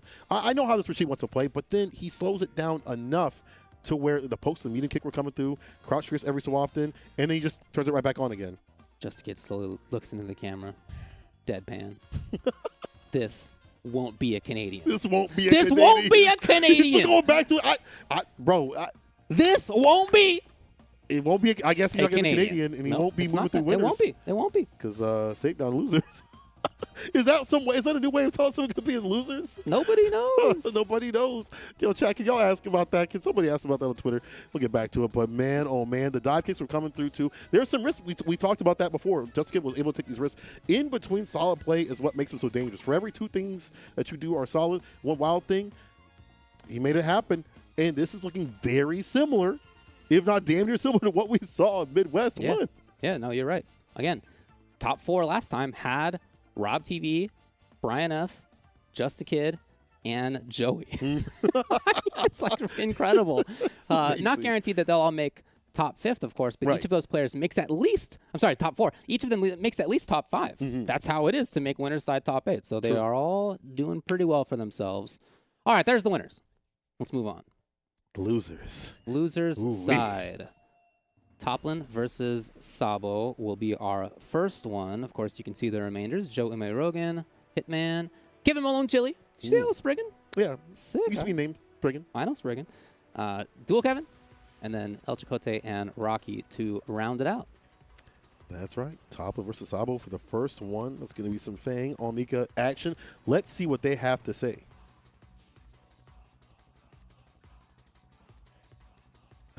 I just got to press all my buttons really, really fast, and I should be fine. Is that the tech? Is that how Fang players making the magic happen out here? Pressing the buttons really quickly?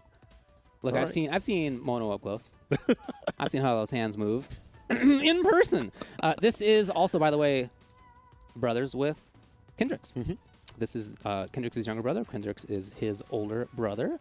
So there is a family connection there. He also says, of all the Fang players, this is what he truly believes, of all the Fang players in the world, in his opinion, I am one of them.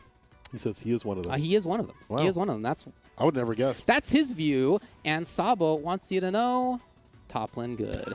He also says, SF5 is not my first fighting game. Ooh. All right. Did he say what his first was? He sure didn't. He's just not a man just of leave it to your imagination. Finishing mini sentences or anything like that. Topline good sound like some Neanderthal stuff. I guess that's on brand for Mika players. But it's going to be Mika versus Fang. We got players from Texas. This is Arlington, Topline, and Houston for Sabo. Still Midwest. You Midwest today. Y'all Midwest today. Hey, tomorrow. yeah. And forever, especially if you win, you Midwest. We're going to claim you. All right. But we'll see who claims this W, because this is losers. Somebody's going to get zipped up and shipped out.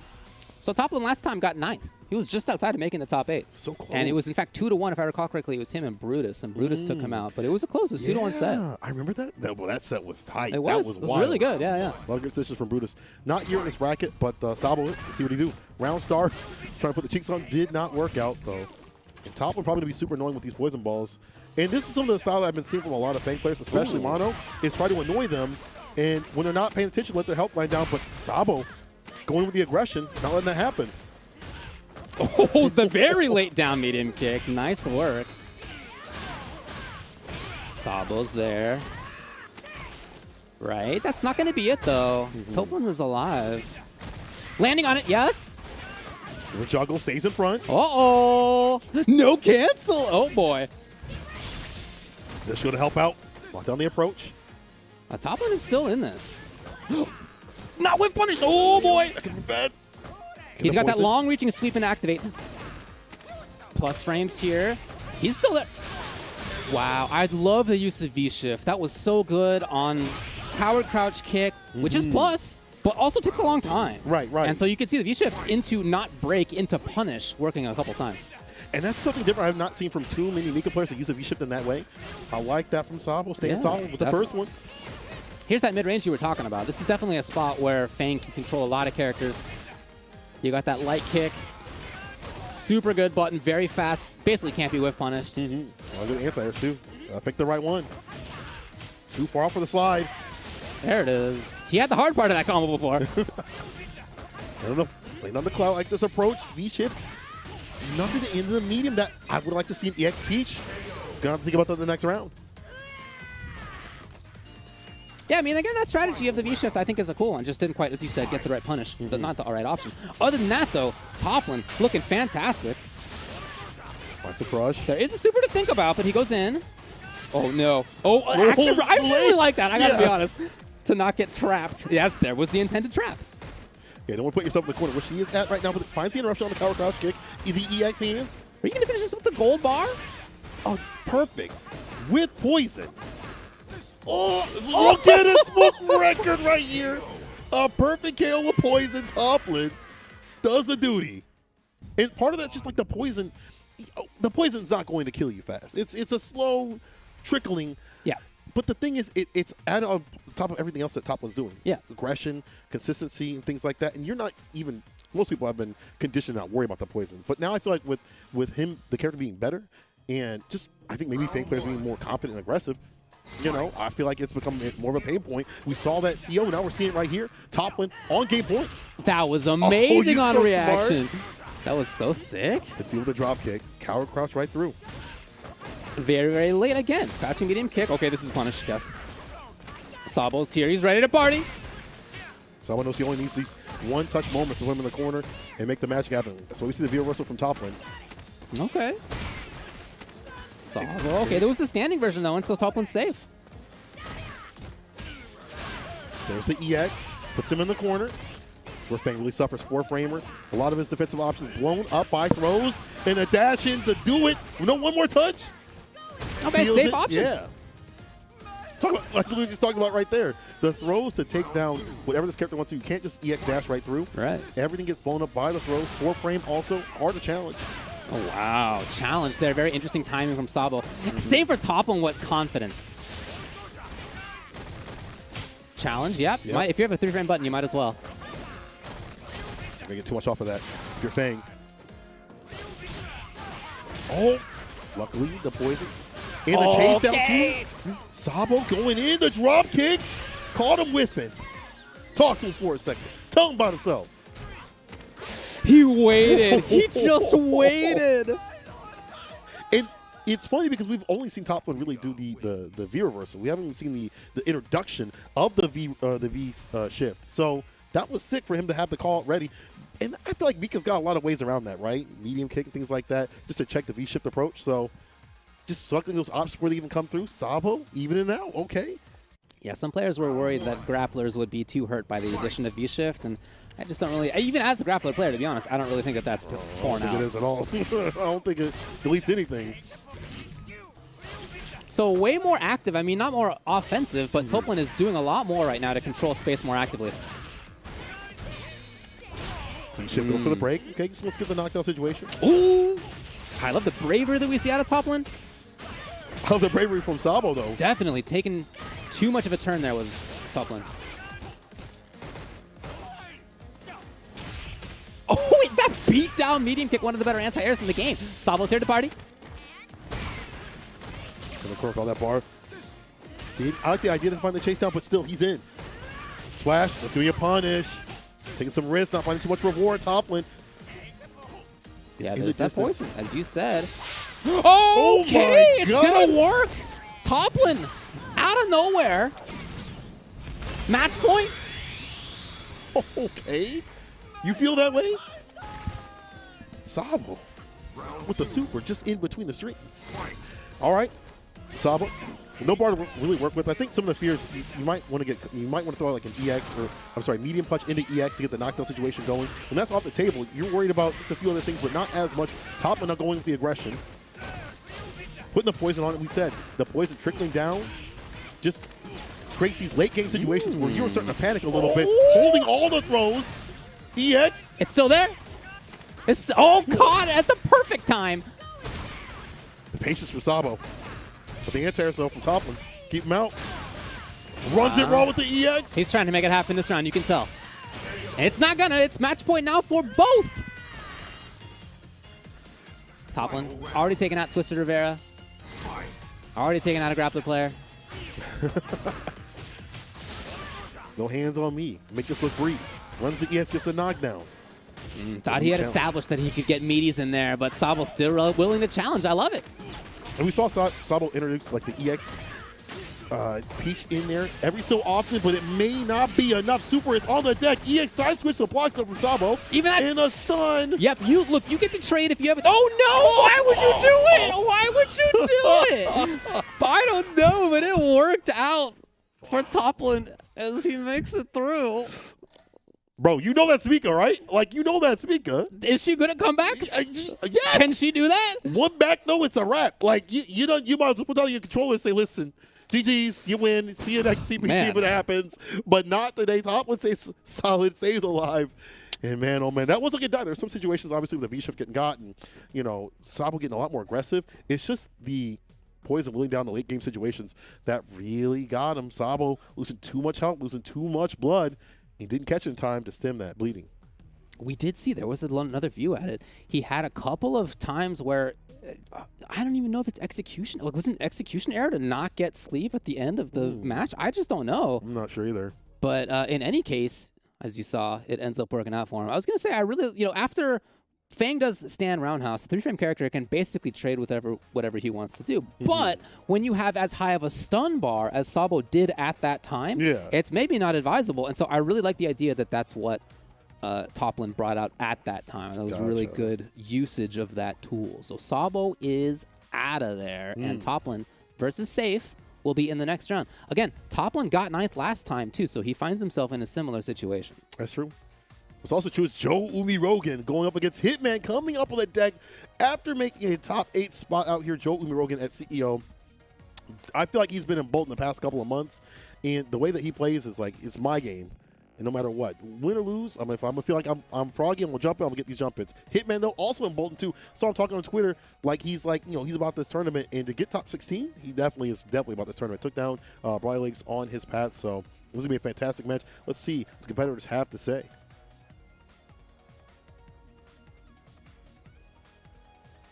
Just got a blast through to top 8. I like that. Just got a blast through. But your opponent is no easy feat. Who we got? What do we got? From Hitman, I am the hardest bison out. I'm the hardest bison out. The hardest bison out here. By the way, he also says, fact, I'm a Purple Heart recipient. Oh, okay. Retired Army. He also says, Street Fighter II Road Warrior was my first Street Fighter game. He said, Street Fighter II Road Warrior was my first Street Fighter game. Road Warrior. So Road Warrior was the game he comes from originally. Okay. So, heads up to everybody else. He's coming at this from a position that you don't have. Your first Street Fighter game wasn't Road Warrior, for sure. Yeah, mine wasn't. Mine wasn't either. Nobody else's was. So he's in a very unique position. He didn't get into the top 16 last time, but I will say that Joe Umirogen did. We were talking earlier about even just this last week, he got 5th there and 13th at Midwest 1. Yes. And he's been getting top spots at NOBC also. So, this ain't brand new, people. No. Joe Umirogen out here, but he might be out of here because Hitman also, as we said, the hardest bison in the business. We're going to have to see, brother. We're going to have to see. This is a matchup I still feel is pretty dang even. Is very swing solid. If you're Akuma, you don't want to get hit, obviously. What? The damage that comes up with this character. The dash up throw. The man woke up with forward dash. I love it. I guess there are info frames in there. That's very interesting, though. You said that he usually goes to V-Trigger 1, and indeed he did. Combo ability. That means he's going to be saving that bar until the right time. Not a lot of EXUs early round. Challenge. And that's something I see a lot out of Joe that I really appreciate about his style. He is willing to challenge quite a lot. Jumping Fierce. Finds the conversion all the way in the corner. Played a little bit too long. The classic slide activate, hence the neutral jump. What a gutsy walk-up grab. I'm telling you, that's something I really like about Joe's style. I feel like he is willing to do that kind of thing more frequently. And for a low-health character, it's not something that you often see. Right.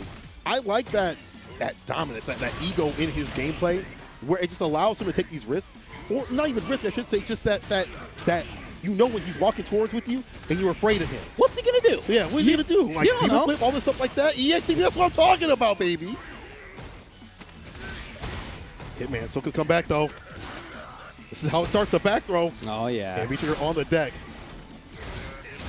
Okay. He's right back. Oh my God! Switch. Oh, V-trigger 1 Bison is so fun to watch. So fun to use. You know, a lot of people have kind of went away from that character, especially, or I should say the V-trigger, especially because of V-shift and stuff like that. But it's still strong. It's still competitive. Every so often we see other Bison players use it. Now Hitman, great effect. Moving things out. Okay, preemptive fireball right there. Joe using that to jump in with Fierce. I guess he's done that a few times already. Yeah, he is very airborne. He's a froggy kind of dude. Classic counter blast, knockdown, Inferno, too far out for look like Joe to do much. Yeah, let's jump in. That's a pain point for the character anyway. He's not predictive with the hell attack or the crouch Fierce. Ooh, that could have been real bad on either side. That is a fully stocked Akuma right there. And for somebody who likes to move forward, okay, yes. Joe pressuring. Oh! Hitman just trying to stay away. Still far at the bottom for Joe. Oh, there's a throw. Joe feeling froggy. This dude will definitely jump. Goes up the double fireball. Okay. More feature on the deck. One confirming the super. Hitman trying to open him up. The back brainless. The forward Fierce. That's going to be super. Yes, sir. Go to ha. Joe, I told you the way that the ego in his play. Yeah. You're just another person in my path. Another stepping stone over the top 8 allows him to play the style that's really hard to acclimate or deliberate against. Yeah, for sure. You know, as far as V-Shift goes, it is this defensive choice. It's a tool. It's important. We've seen the utility of it already this top 8, right? Or this top 16. Times. But twice, Joe looked for forward Fierce as a way to blow it up. The second time, it did work in that very, very key situation. That's a cool one, having all the tools at the ready. Uh-oh. Dash and counter hit. Round start with it. Hitman trying to get a little bit more aggressive. Yeah, that has been a big deal. That jump, the jump early Fierce or the jump early fireball. It's been tough for Hitman. The dominance of the ground game, too. I like the mid-range that he's playing at, that Joe is usually. Right on the medium kick range that the Hitman wants to poke at. Slows out a fireball. Caught the dash. You may not pass. Wasn't down to the ground. With the demon flip palm. Okay, he's got that. Yes, of course. Joe patient. Yep. God, that character's cool. Oh, you're in big trouble. What a bet. Doesn't pay off. Hitman dash and then get that win. The V-trigger one being able to dash through, you know, it's good. Obviously, you could catch the dash. Sure. But the timing that Hitman's putting on is making it real difficult for Joe to deal with it. There's the hell attack down the ground. You go with the downpour Fierce after the EX blast. Yeah. And again. He is getting too predictable with these jumps. Gonna need to see a different timing on them from him. He is fully stocked. BD blast. I like that. Gotta get out of the corner. I like that immediately. He's just gone. Yeah, for sure. And so Joe not jumping here in situations where he absolutely would have previously. This time, staying grounded. Trying to continue it. Yeah. Oh, chose not to spend. He's still in here. And you let a gap like that come through. EX shoes on you. Hitman with the stomp. Oh man, this match is now Hitman being like, I gotta check that aerial space, or I'm gonna put in a square space. It cannot happen like this. Joe is definitely the one to jump in when he finds that people are not anti-airing him. But that was also his demise during CEO. We saw Mono take the skies to meet him. That's right. And find the aerial approach. For Bison, you find the hell attack into Inferno or scissor kick that allows you to keep that pressure on. These things are just you're just giving health away. So Joe has to stick to the grounded game and then put the jump-ins a little bit more sparsely, or he's going to get got. Yeah, I mean, he's not going to give up on jump-ins entirely. Like, you can't, especially for a character that has the option of jump early fireball as well. Right. So that's important. But Absolutely. You're right. Yeah. It's something that I did see from him at CEO. Something that I absolutely saw in the round right before we saw Jump Strong. Some very predictable jump timings. A lot of other strong stuff. Again, I like a lot of what Joe's doing. I love a lot of his game. Yeah. But that side of it was clearly something that his opponent figured out. And now Joe's going to need to switch things up to keep going. Like, so rocking with the Akuma pick. He does dabble in other characters, but this is really his main. I feel like this is what he needs to stick with. It's just changing the gameplay, not the character. Let's see if there's a change up right here. Game to game, Hitman, Joe Rogan. Before he would have jumped. Oh my God, I can't believe it. He ain't gonna stop. Now put the demon flip in. I was about to say it. Didn't even get the words out in time. He jumped already. So there is still more ground to play right here. A lot more of the crouch arena kit to come through, but the dash and not getting checked. Counter hit, gets a knockdown. Hitman try to get the back throw, no go.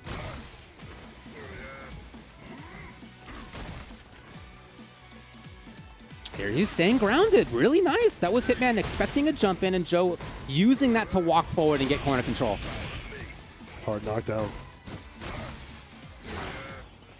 Okay, cross fuse puts him right back down. Joe's lost quite a bit of health on the verge of V-trigger, though. That was a really good jump timing. It was a timing where Hitman was coming down from his zone jump. This is now Joe pressuring.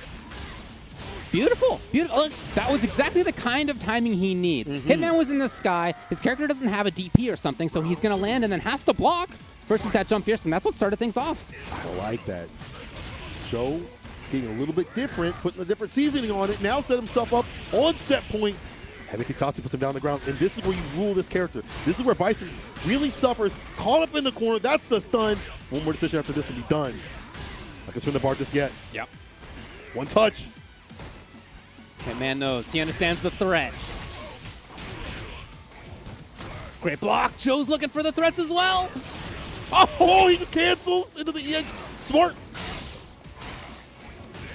Oh, the catch. That catch is there. Joe Rogan stays in this thing.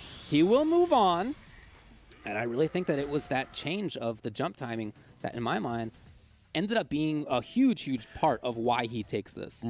I mean, if you're going to be starting the jump-ins, the corner position is a better time because Bison has to get even more predictable. The crouch fierce is going to reach on every single angle. The hit, air-to-air hell attack isn't going to reach. You get off the ground if your grounded approach is so strong that you're locked in. So, Joe with the switch up, I don't know if you were listening, but what are you going to do to take the victory?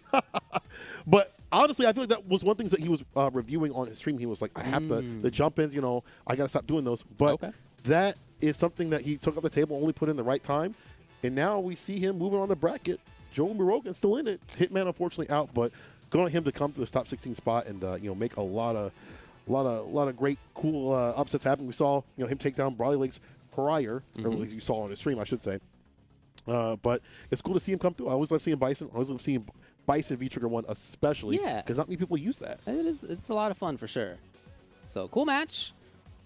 There's the look at the bracket and who we have remaining in round number 1, losers side. Kevin Malone Chili versus Dual Kevin, and El Chacote versus Rocky as well.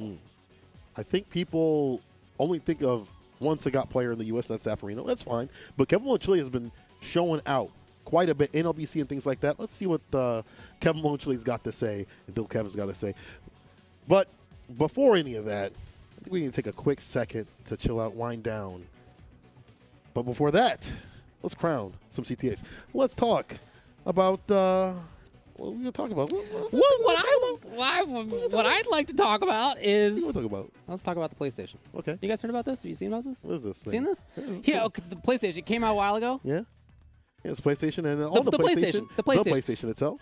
Looks like you can play tournaments on there. You can go to compete.playstation.com on the internet to learn more about PlayStation tournaments and to find more Street Fighter V action. Look, it's a lot of fun playing in tournaments. It's not something that you need to take as seriously as maybe these competitors are. If that's what you want to do, you can do it. This is a great place to do it. If instead you want to sort of figure out how does it feel to play in tournaments, to get involved more actively, playing online, playing in the FGC, this is a great, great way to do it. So I love this. Check it out at compete.playstation.com.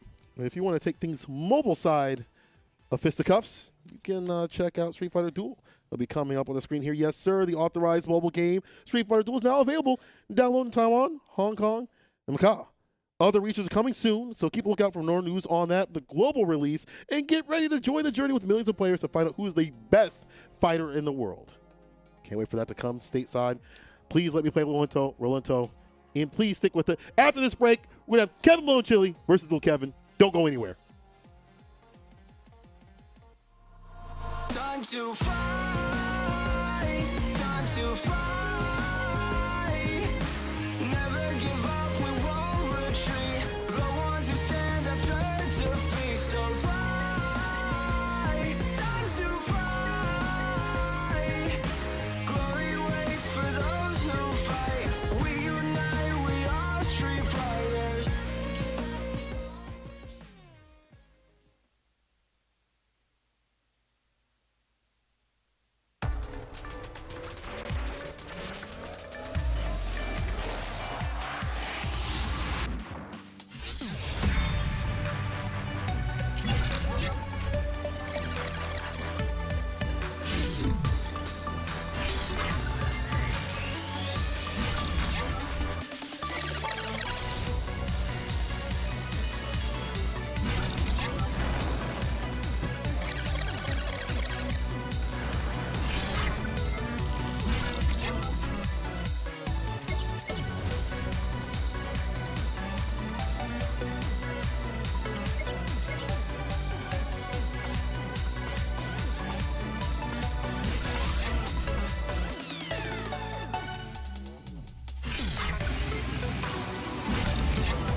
So, you really want to go through the trouble?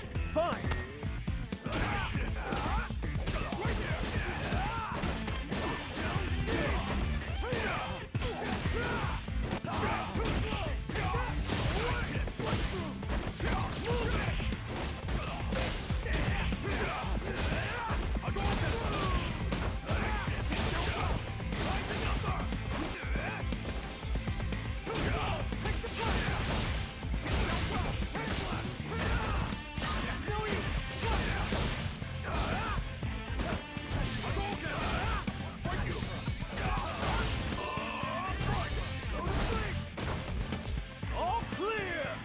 Easy mode too much?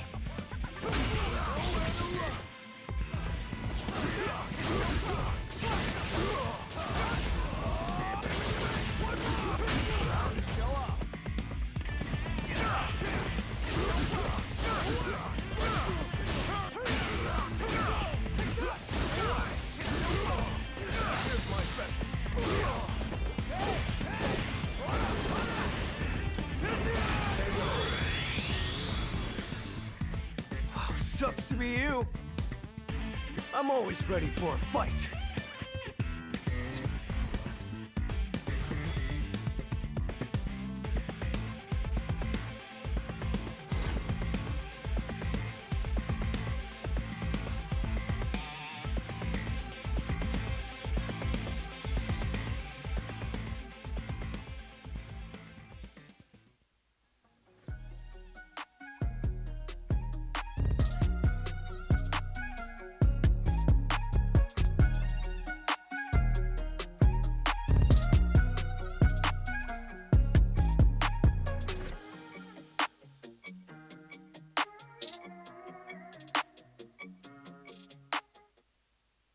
Welcome back to Midwest. No, I'm sorry, Midwest 2, baby. It's time to fire. Is that good? Is that my singing voice good? Anyway, I'm about to sing some L's today because we're in the loser side of things.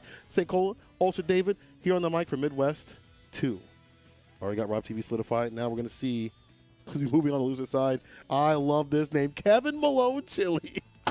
My boy Spriggan, Sagat player, going to be going up against Dual Kevin, a multi-game specialist, really showing out in Street Fighter. And you can also see El Chacote going up against Rocky up next. But back to this match, it's going to be some Sagat versus Rashid. And I can't wait to see what Kevin is going to be saying. Hopefully something chili-based. I'd like to, maybe what his favorite chili is, or prefer turkey or beef. I'm not quite sure. I remember Spriggan from the Chicago FGC. I think that's pretty cool to see him here. Yeah. This is, by the way, one of the few actual Midwest versus Midwest matches. Right. A lot of these is, again, it's Texas Midwest. We count them. I don't know. We count them. You guys you're doing your best. But the UK counts problem every time he makes a win. Or I'm sorry, the US counts problem. Brooklyn counts problem. Okay, right. Okay, yeah. UK says it's his, but Brooklyn be saying something different. But as you said, it is anyway. a Midwest I'm just ragging. Look, whatever. That's how the districts were drawn. It's cool. Yeah. And so this is him from Chicago, Illinois versus Dual Kevin from Canby, Indiana. Mm-hmm. Let's see what they have to say. I'm really curious about Kevin, especially. Dual Kevin is a monster, but Rashid players are nasty and disgusting people. Ugh, Rashid players. I agree. Ugh. I mean, it is what it is, but I love, also, by the way, I love the fact that Kevin is as bald as his character that he plays. Ugh. Now, let's talk about his opponent and what he has to say. Ew. I'm just trying to cook. Dual Kevin. Aw. I'm just trying to cook. He says he's such a nice dude. Yeah. He is. Kevin, you gonna call this dude disgusting? And Kevin is such a nice dude. Well, they're both Kevs in a different sort of way. But okay. Kevin Malone Chili's gonna call this dude nasty. And and in person, Dual Kevin is one of the nicest people I've ever met in the FGC.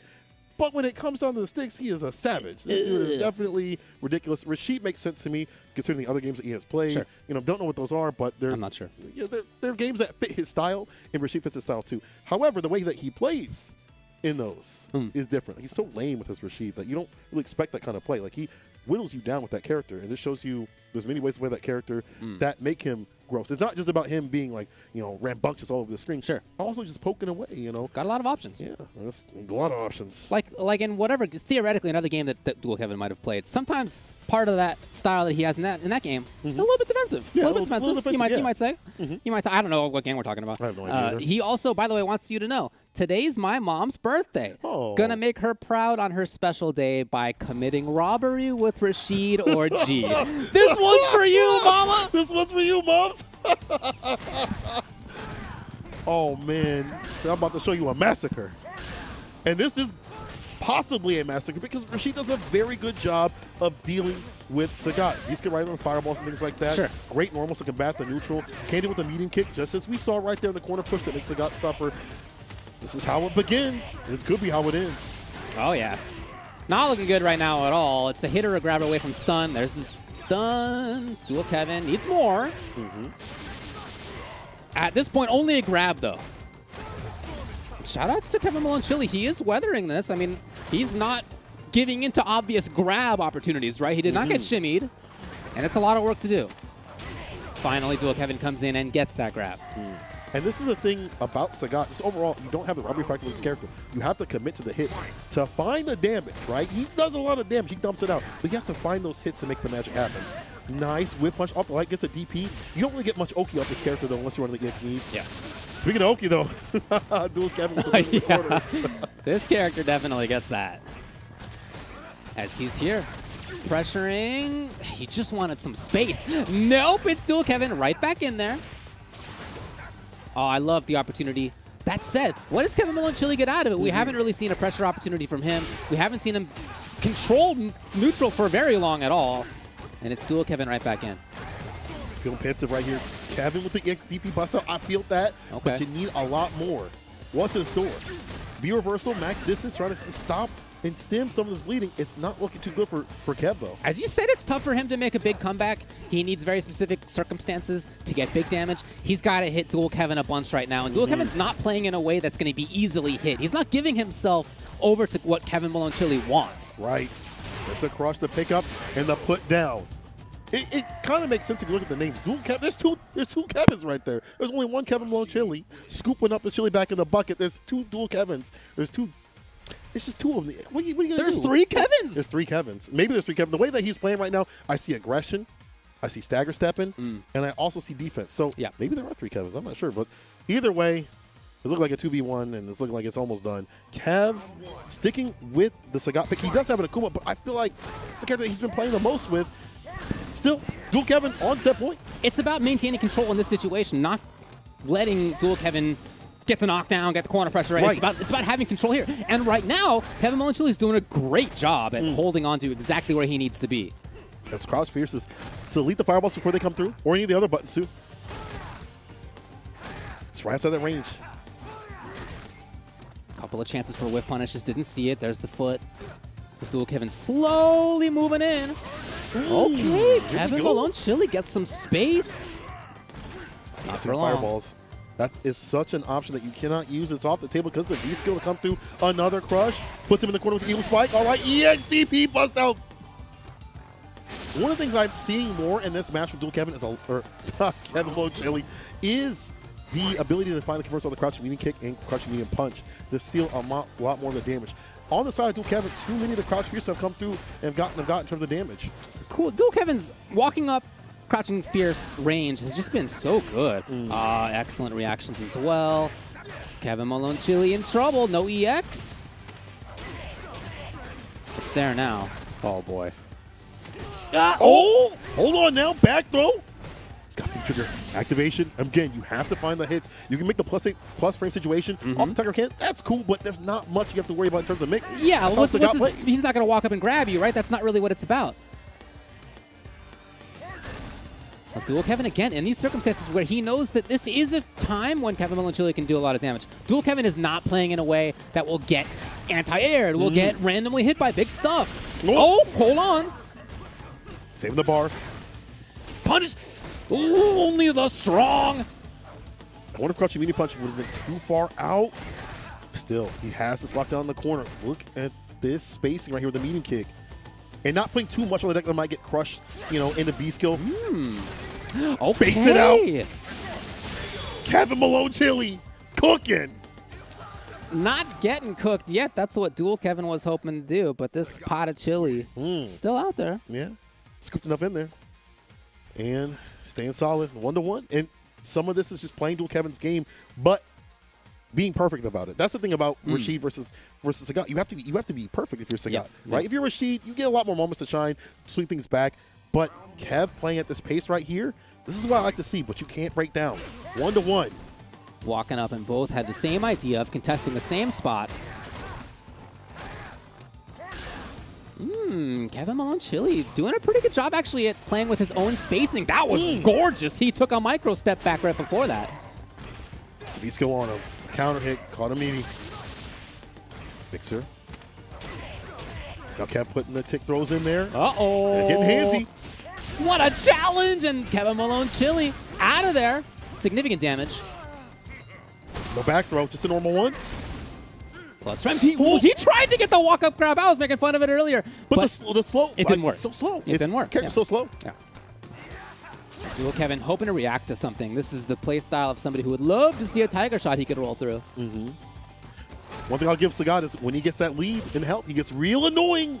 That could have been it with crouch medium kick, but he just needs one touch. Right. And there it is. Right. Yo, Kev playing at the pace that Dual Kevin wants to play. There may be two of you, but I'm getting into you. Kev, on set point. This would be a huge upset right here. Not many people know, Kevin Malone Chili like that. They know Dual Kevin. They've seen him come through, top 8 spots. Sure. CO back in the day. He got 13th at Midwest and A1. Now Kev. Malone Chili. Always got to put the extra on him. By the way, I don't think that he's jumped forward at all. Kevin Malone Chili has been very, very patient in trying to walk his way out of situations. I like that. That's a slow jump. That's a 40 jump. I think the only time he jumped was on reaction to the whirlwind, to be honest. There it Like is that? again, yeah. Offensive. It's his own offense now, just like that. He did walk up and grab with this mountain of a man. He tries it again. You come back from this, you're a god. Not the biggest loss of health right here, but Kevin Malone, got to be careful what he swings out. See the medium kick, try to bail on the reaction from Dual Kevin. Yeah, I mean, he's hoping that Dual Kevin will jump, will do something ill-advised. And that's just not something Kevin often gives into in this game or in whatever other game you were talking about earlier. Blocks out. Look at the defense right here from Kev. From Malone Chili. I got to put the extra on it, you know what I'm saying? With a V reversal, gets some distance. He still has one more bar of V reversal to stay away, and he would love to have that on hit situation. That great health. Look how stuck he is. Dual Kevin's backing off at a range where Kevin Malone Chili can't really press buttons. If he jumps, you know Dual Kevin's going to anti-air. EX. Oh, he's still alive. It's a huge chance. He doesn't get Oki. I wonder if EX would have did it the light. Touch the bounty, soft touch off the crouch light. Final game, final round. Kevin Malone Chili, Dual Kevin. Who's the stronger Kev? Truly a knockdown, drag-out fight. I wonder if EXTP would have finished in that last round. We move on. He's got the B skill 2, hasn't stocked up until now. And I understand why. Sure. Eagle Spike could have definitely taken that. Or V skill 2, or V skill 1, I should say. The roll. Definitely out Dual Kevin. The whip punish. Okay, Dual Kevin's looking good. He's got good damage for himself. He's right back in here for more pressure. Uh-oh. It may be falling apart for Kevin Malone Chili. He's really just got one, maybe two chances. EX, V reversal immediately. Obviously scouted out. Dual Kevin. One touch. He's going to have to overextend to get that win. Ah, it was too far, but not whiff punish. There it is for Dual Kevin. Just a button to close it out at the range, again, without really committing. Not jumping in, not taking the big risk kind of dive kick, nothing like that. What closed it out was very much how he won the rest of that set. Right. Being on the ground, getting a whiff punish here and there, but really staying solid, patient, reactive at times. And I think that was a fantastic display throughout most of that. You know, on Kevin Malone Chili's side as well with that matchup, but very, very well played by Dual Kevin in terms of Rashid versus Sagat through extended stretches of that. Fantastic. I mean, I got to give him a lot of credit also in the fact that he dealt with the defensive tactics from Cap. Obviously, the DP got baited, but it's also about, dealing with the V reversal too. And additionally, whip punishing the crouching medium punch, which is no small feat with the fierce. Outside the distance, had that right range and then play back that lame style. Maybe there are multiple Kevins, and maybe it's more than two because there's so many styles that we saw in this just a single set from Dual Kevin. And now we're going to be seeing him move through the bracket, which you'll see up here on the screen. The next match is going to be El Chacote versus Rocky. Now, Rocky, Rob TV has said that this dude is nice. It's one of his training partners. Okay. And if Rob TV is saying this dude is nice, he might have something, behind him. It'll be a top 16. You might be decent at the game. That makes sense to me. Yeah, I mean, he's already taken out some strong players, beating GLB to get into this situation that he's in right here.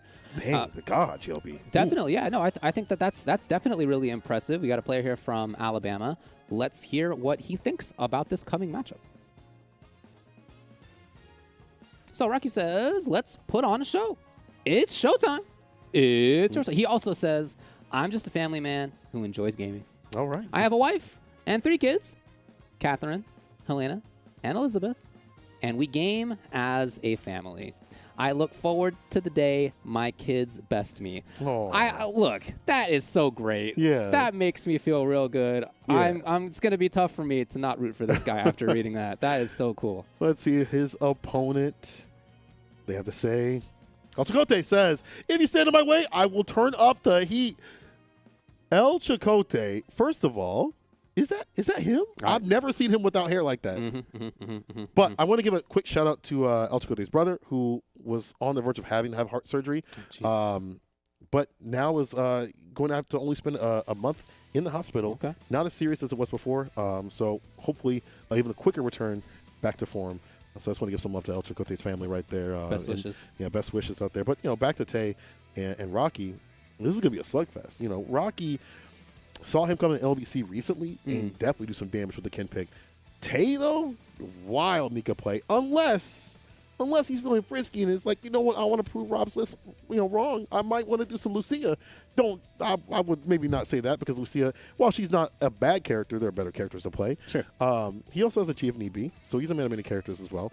But Tay just I feel like this is going to be a pretty big slugfest of a match. I'd like to see what Rocky does, though, because I haven't seen as much as him. Yep. You know, as much as him throughout these brackets. I have not seen him come through tournaments. But if Rob is gassing this dude up, he must be something nice. But we've already seen Tay come through in these brackets too.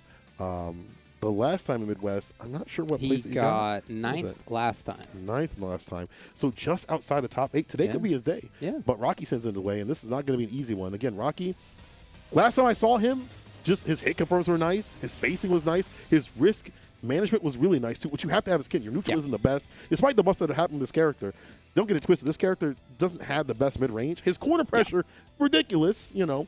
But, you know, keeping that stuff sane, it's going to be difficult. We'll see what he do against Tay, though. I respect strong, patient Ken players so much.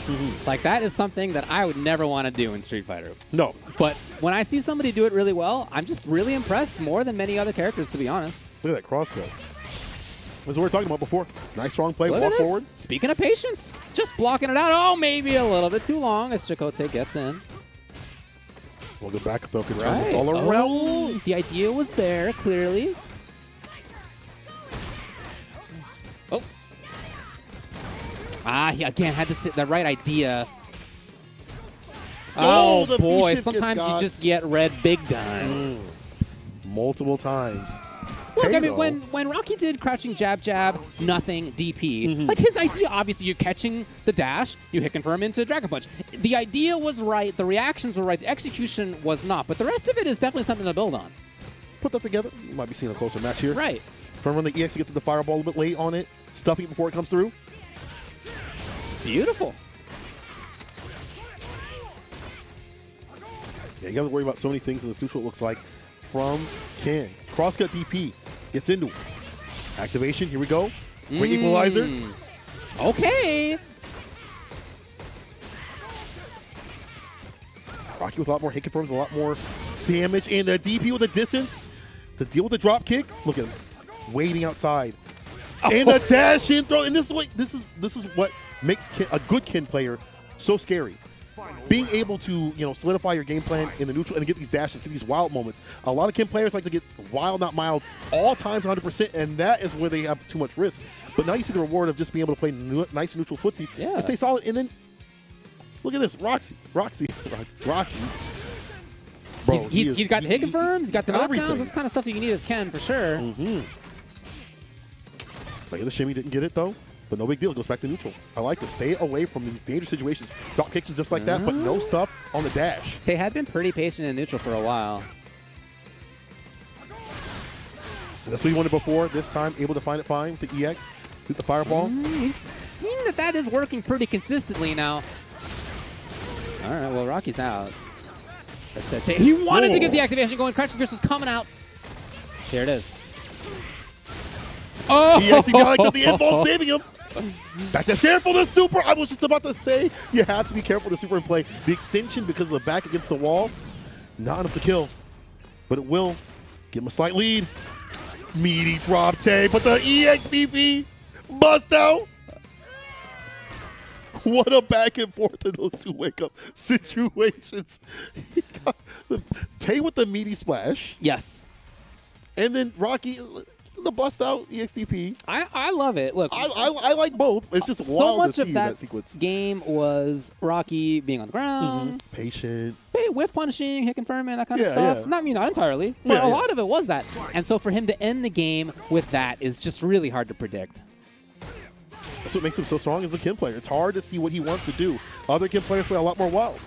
With this, coupled with the hit confirms, the neutral, makes it real hard for Tay to come through. Has to take the risk with the EX, you know, get through the fireballs.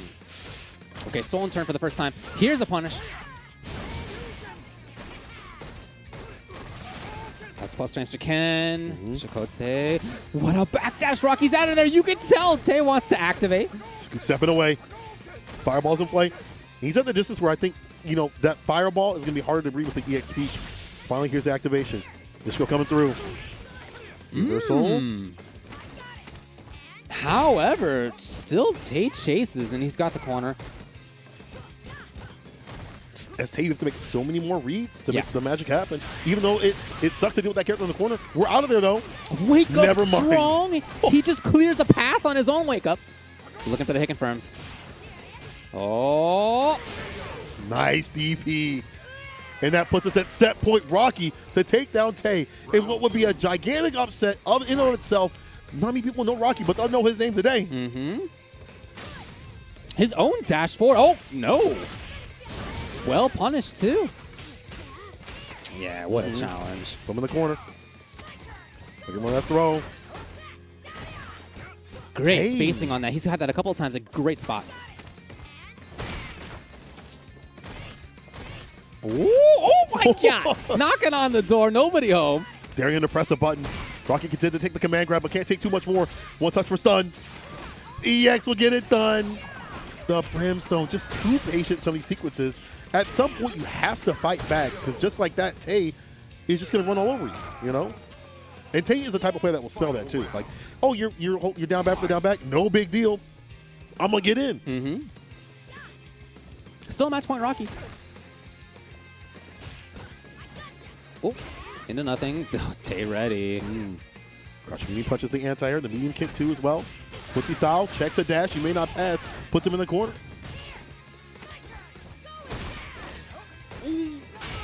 Oh, Rocky is in trouble. Oh, the crush! What? He's got super as well. Should It's end over. it. Yeah, that is the good game for sure. Chacote in that round right there, we saw him dashing forward and making it count a bunch. Rocky, I mean, I'm thinking back to round number 1 when he did catch that dash. He was ready for that then. He wasn't ready for it there. I wonder if it's stress at a high level in a high-level situation like this. Like maybe not playing as many high-level tournaments or like, you know, CPT tournaments and stuff like that, where Tay has been here. He's been here at Intel World Open, the CPTs and stuff like that. He's been traveling around the world. So he's willing to make these risks and get a little frisky, especially when it's those clinch moments right there. Rocky, maybe not so sure of that in terms of tournament position, like where you have it right there. It's right in front of your face. Yeah. It's about closing out. That's a whole nother skill set that you have to have. Rocky may not have it just yet, but he's got to get something soon because now tastes like he smells blood in the water and he's about to feast. Well, I'll tell you, one way to deal with that is what I think we're seeing right here, which is slowing things down. Going back to the lobby, hanging out for a little bit, breathing, not rushing right back into the rematch. Yeah, I mean, honestly, and taking that time, not just to settle yourself down in that way, but also what went wrong. Yeah. Think about it. Think back to the last game, you know, what was the deal? How do you feel you were at this situation where you were at match point? Right. What went wrong after that? What did you do to get to that point in the first place? Right? You're trying to just run through it in your mind. So I really like that for figuring out how to get through a moment where, you know, as you said, he may not be quite as ready to actually close the deal. Right. I do think it's almost funny because it was like two separate sides where he got too pensive in defense in the corner the first time. And the second time, too aggressive. We saw the button presses come through with a lot of crush counters. Pressing out at the wrong times, you got to mix it. And it's easier said than done. This is Mika, and this character is pre-built to make you be punished in the corner. Pre-built for the frustration. Game to game right here, it's going to be, can Rocky get that neutral play going with a little bit of wild style, or can Tay make him suffer in the corner? It's a really interesting round start for the dash.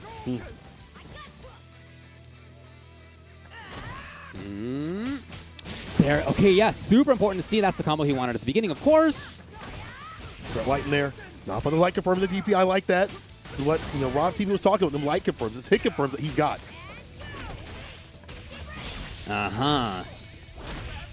Very nice. Neutralized. That's it. Chacote's right back in there. Oh, it's the big damage. EX. Get the plus frames going. Backing off. Wow, he did not give in to the design. Okay, it's a big chance for Chacote just like that.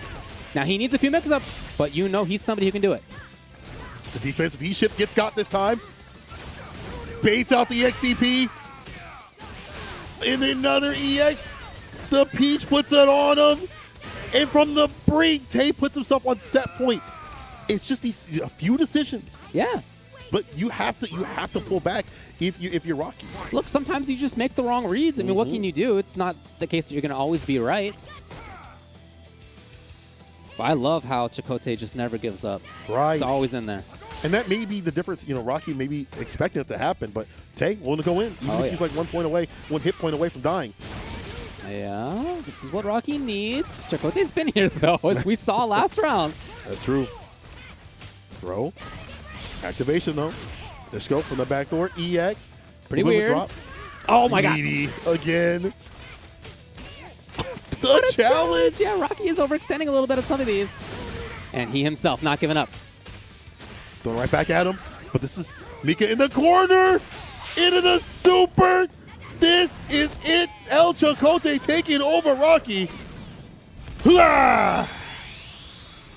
And it's that confidence that Tay has. He's not going to give up. He will look for your options, but he won't give up his own game plan. Win or lose, he's not going to give up his own game plan. And you saw the victory right there. Rocky just steps away, just mere moments away from taking it. Also, you know, going back to some of the defense, going for V-shift twice is like, cool, you showed me this before. The next time, I'm going to have something ready. Had this go timed a little bit differently and took it. Dang, man. But not for nothing, I'll give a shout out to Rocky to come through in top 16. A player that maybe people did not know, but now you're going to definitely know. But Tay, bro. Tay just. You can definitely see skill. You can definitely see strength in what Rocky was doing. I think it may be true that he wasn't quite as ready to seal the deal, you know, and sort of have the mindset that you need in those moments. But other than that, I liked a ton of what we saw out of him. That's gutsy right there. I mean, that's. I do think that here we're seeing some moments towards the end as well. There were some overextensions. There was him running a little bit too far. He had seen a lot of back rolls. Towards the end as things went on, Chacote started to do quick rise, crouching jab, and that was catching Rocky quite a bit. So he didn't quite get the adaptation he needed, but Chacote did. And shout-outs to him. And as a result, he moves on in loser side. That's right. Next up in loser side, we're going to have Save versus Topline. And then after that, Magnegro versus Joey Rogan. All these matches are going to be absolute fire. And remember, these are matches where you go home. Oh, boy. This has been ridiculous all the way. We've almost seen upsets, but now just the typical people moving on. Not for nothing. Seen people fight back, though. We've definitely seen people swing back. And, it's been good. I like that it's not blow up, so I'm not 2-1, 2-1, 2-1, 2-1 in loser's side. Thank you, people. Looking good there. Winner's side was 2-0, 2-0, 2-0, 2-1. You know, but considering who's there, I mean, they're pretty good. They're pretty good folks. They're okay. They're all right, I think. But yeah, this loser side has been very close. We're going to see the next match coming up very shortly. It will be Safe versus Topline. Topline, of course, we saw make it past Sabo. That was 2-1. The Fang was looking good, and Safe. Versus Just a Kid went down 2-1. It's true. I wonder, I've seen Urian players go back and forth on this, like the Fang matchup. I feel like that matchup's got to be painful until Urian gets in. Round start, full screen, Urian, we have Fang slinging out the poison, right? Fireball's obviously a problem for Urian, has been for a long time. Then again, V-Skill 2 definitely helps out in that match to cut through the neutral a little bit, deny that approach. So we'll see if he has that chance. Yeah, V-Skill 2 is already there. Ignite Thunder. Yup, swinging it out in full screen. This is fine. Yeah, and he's got pressure already here. Okay. Oh, Safe. Looking really strong. The reset, he only needs something. Oh, very nice. Topline's not only out of there, but safe against stun as well. Backs away. All right, so that is a real projectile right now. Yep, got to worry about that. Yeah, you can press. You can use that versus 4-frame characters. Yeah, that is a really strong button. And this also is the problem, too. The mix can come through from this character. Yeah. The amount of pressure that he puts on may not be damaging, but even more so against that 4-frame. Let the Aegis cover the approach. Trying to get that final hit. That poison is taking off 50 and very important life points right now. Okay, not all the way. Again, yeah, we saw that happen a couple of times. There to seal it in that round. But for a round that started out with a lot of pressure and a lot of great stuff from Safe, I thought Topline battled back really nicely. Yeah. Counter hit, nothing behind it though. Still Safe swinging. Hey. Yeah, but I already dialed that in. The poison. Look, if you're Safe and you see that poison come out, it's a good chance to get the V-Skill 2 up. It's a good use of your time at that point. Both that V-bar too as well. Topline with the knockdown, going in again with the heavy kick. That plus strength situation.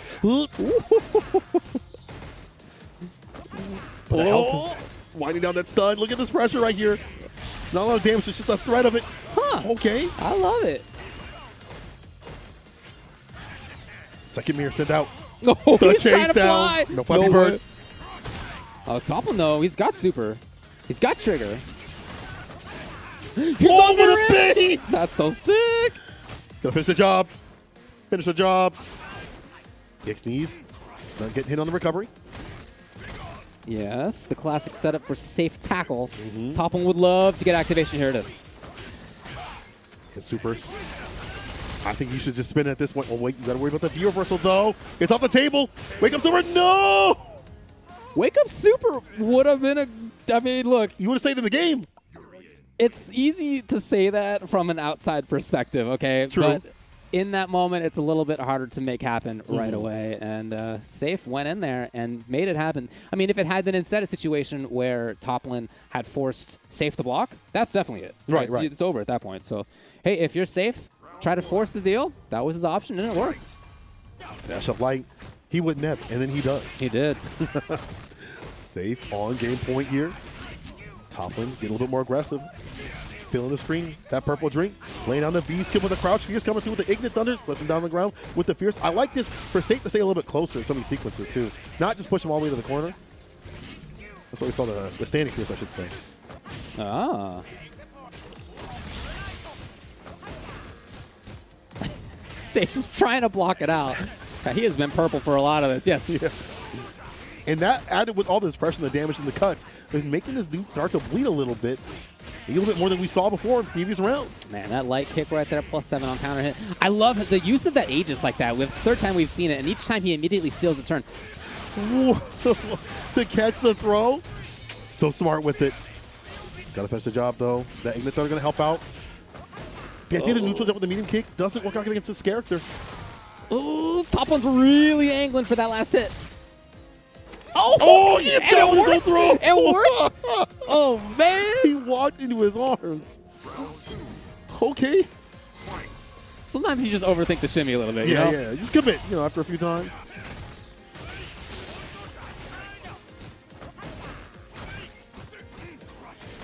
He dropped. Yeah, those knees have been really good. We haven't seen a good challenge from Topline against that. Okay, so finally there. Yeah, now probably something where you just have to worry about, blocking it out. Just side switch with it. There's the Ignite Thunder. Stocked up and locked up. That's going to be a big pain point, especially we saw constantly. Tick back throw with the Batista bomb. I like that. Get that positioning, Put him in the corner. Make him suffer. He's a 4-frame character, too, as well. Definitely. I mean, he's practically a 5-frame character at some ranges. Still aware. That was really good by Topline. Continuing to press. He's got answers. Dash up behind the V skill 2 and going down with the Batista bombs. Doubling down. Right. Challenge though from Topline. Get the knockdown. Cross sweep on the feet. You knew he had trigger. You have to be watching and aware those activation points. Oh. Immediately it's Safe's turn. EXT gets a drop down. Whips a throw. Too far out though. But check Safe's health. I mean, could be one touch. One good jumping. Oh, yeah, definitely. Topline right now is not giving into the sort of obvious thing of maybe up balls into EX. Still ready there. EX, it did work. He didn't duck under it this time. Trying to outzone this guy. No, goes on the knees in the super, if you please. Finally coming through. He said this time, I'm going to spin the bar to get the job done. You spin to win. Stop saving. You can't put that in a doggy bag. If you lose, what are you going to do with it? That's better. That's what I want to see. But as you said before, but yeah. it's because like it is situations where everything's it's hectic. The mental stack's high. Sometimes you ain't looking at your bar. You ain't noticing that. But he's aware of his resources, and now game to game. I mean, the successful moments for Safe have been him really pressing in, dashing, crouching light kick, dashing, that kind of stuff. So I get it. Nice to crush. Fierce puts him down. Well, that V bar too as well. Not the worst rate. You go back to neutral, but then again, you give Safe room to V-skill. Stock up. Ah, this immediately turns into offense. Oh, no. Beautiful by Safe. He gets pressure. You're not worried about wake up against this character. Sony coming through now. Stocks up the V-skill too. Slings it out. Safe trying to go in after these pressure sequences. After setting up the V-skill fireballs. Topline has to do so much work in terms of getting damage on the deck. Has to be super annoying, pestering, a lot more aggressive. He's lost so much health. And Fang doesn't have the most health to play with. People kind of forget that. This character's like 950, oh, big chance! He needs more. It's not going to be enough. What's the setup? Great blocks! And I love the V-Rev. It's offense just like that for Safe, and he capitalizes to go up to match point. Very smart stuff from Safe. Just spin that V-bar in a different sort of way. Seen also V-shift also in this tournament, which is fantastic. Not many Urian players want to use that V-bar for much else than just V-trick. Topline staying in the skin right here. Putting the purple stuff. The tackle comes through in the clutch. This time dashing instead rather than the classic setup. He's got offense. Topline's in trouble. Like that V-shift punch. Just get some distance. Not a lot of punish or a lot of damage that comes with this character, but you just want some distance. You want some room. Yes. Yeah, just get some time. Get that V-skill so you can get that last bit of bar. Right. That's what he wants. Okay, that's exactly where he is. And Safe has a lot of life to play with at this time. You know, he can play patiently. He doesn't need to make anything happen right away. Even that trade, totally fine with him. It's in his hands right here to win. His knee drops. Oh! Yeah, it was killing him. It was killing Topline. And he recognized that, and he went right back into it, not just in that sequence, but he had other sequences, too, of knee drop button, quite a lot. And the trade, again, totally cool for Safe in that instance right there. I really like how he, not just in that moment, but, you know, even in the round where he got the W, even though Topline could have done like a super. Yeah. Could have. He noticed, and he really felt these moments when it was time to go in. It was time to make something happen. He didn't think the Topline was going to be ready for those moments, and he was exactly right. Shout out to Safe. So he makes it into top 8, and for Topline, unfortunately, that means that at both CPT and a Midwest this year, he ends up at 9th place. At 9th place, that's got to be definitely right there to end up in the same spot, but not for nothing again to come in the top spot of top 16 after all the killers that you've had to fight or see in the bracket.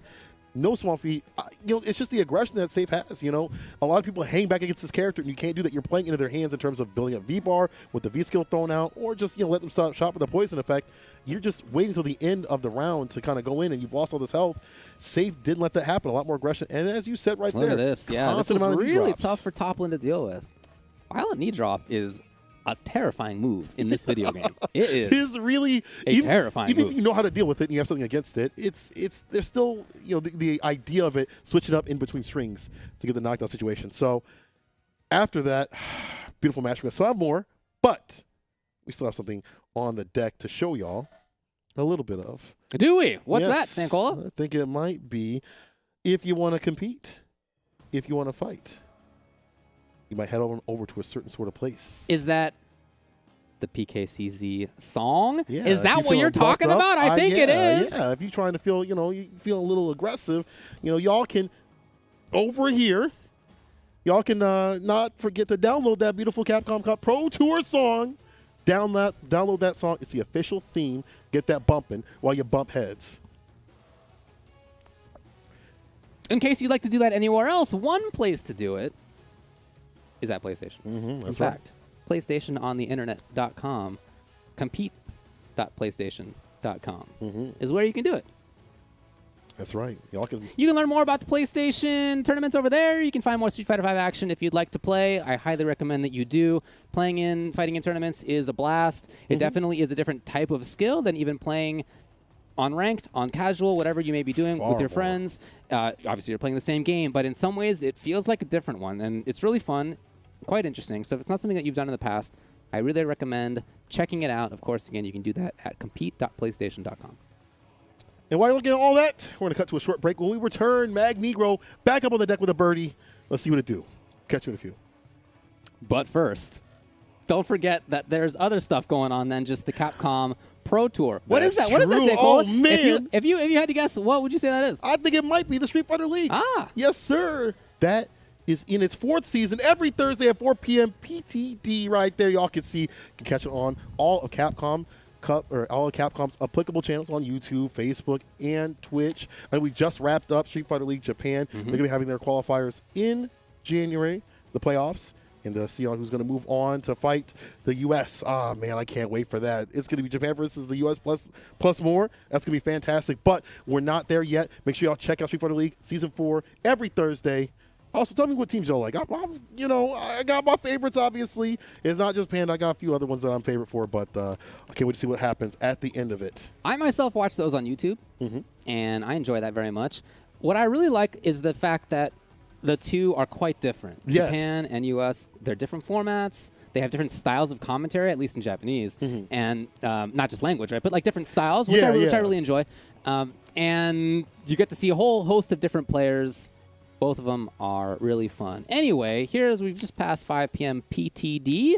We are going to head to a quick break. We have more of this top 16 left to go. Please stick around for that. Time to fly, time to fly. Never give up, we won't retreat. The ones who stand have turned to feast. Alright, time to fly. Glory waits for those who fight. We unite, we are street fighters.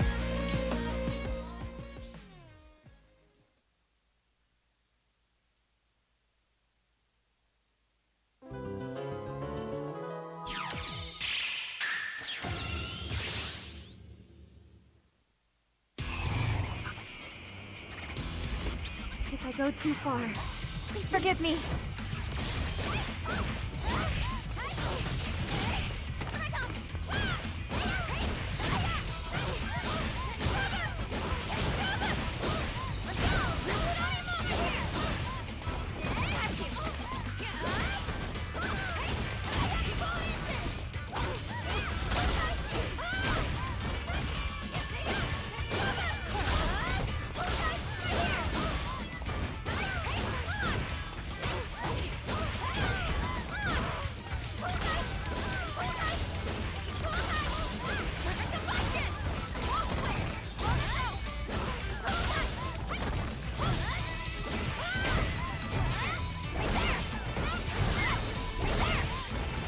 Job well done. Yay!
Let's go!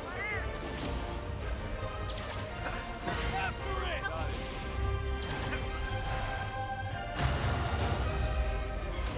Fear my strength! Have a taste of this! Don't take this personal! I'll show no mercy. This is for my fellow hunters!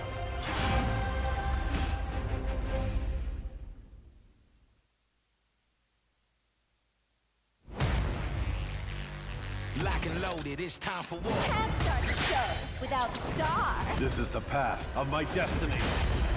Come on, let's turn up the heat. About time to finish this.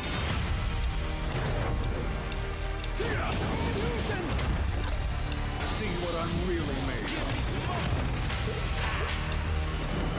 I'll show you.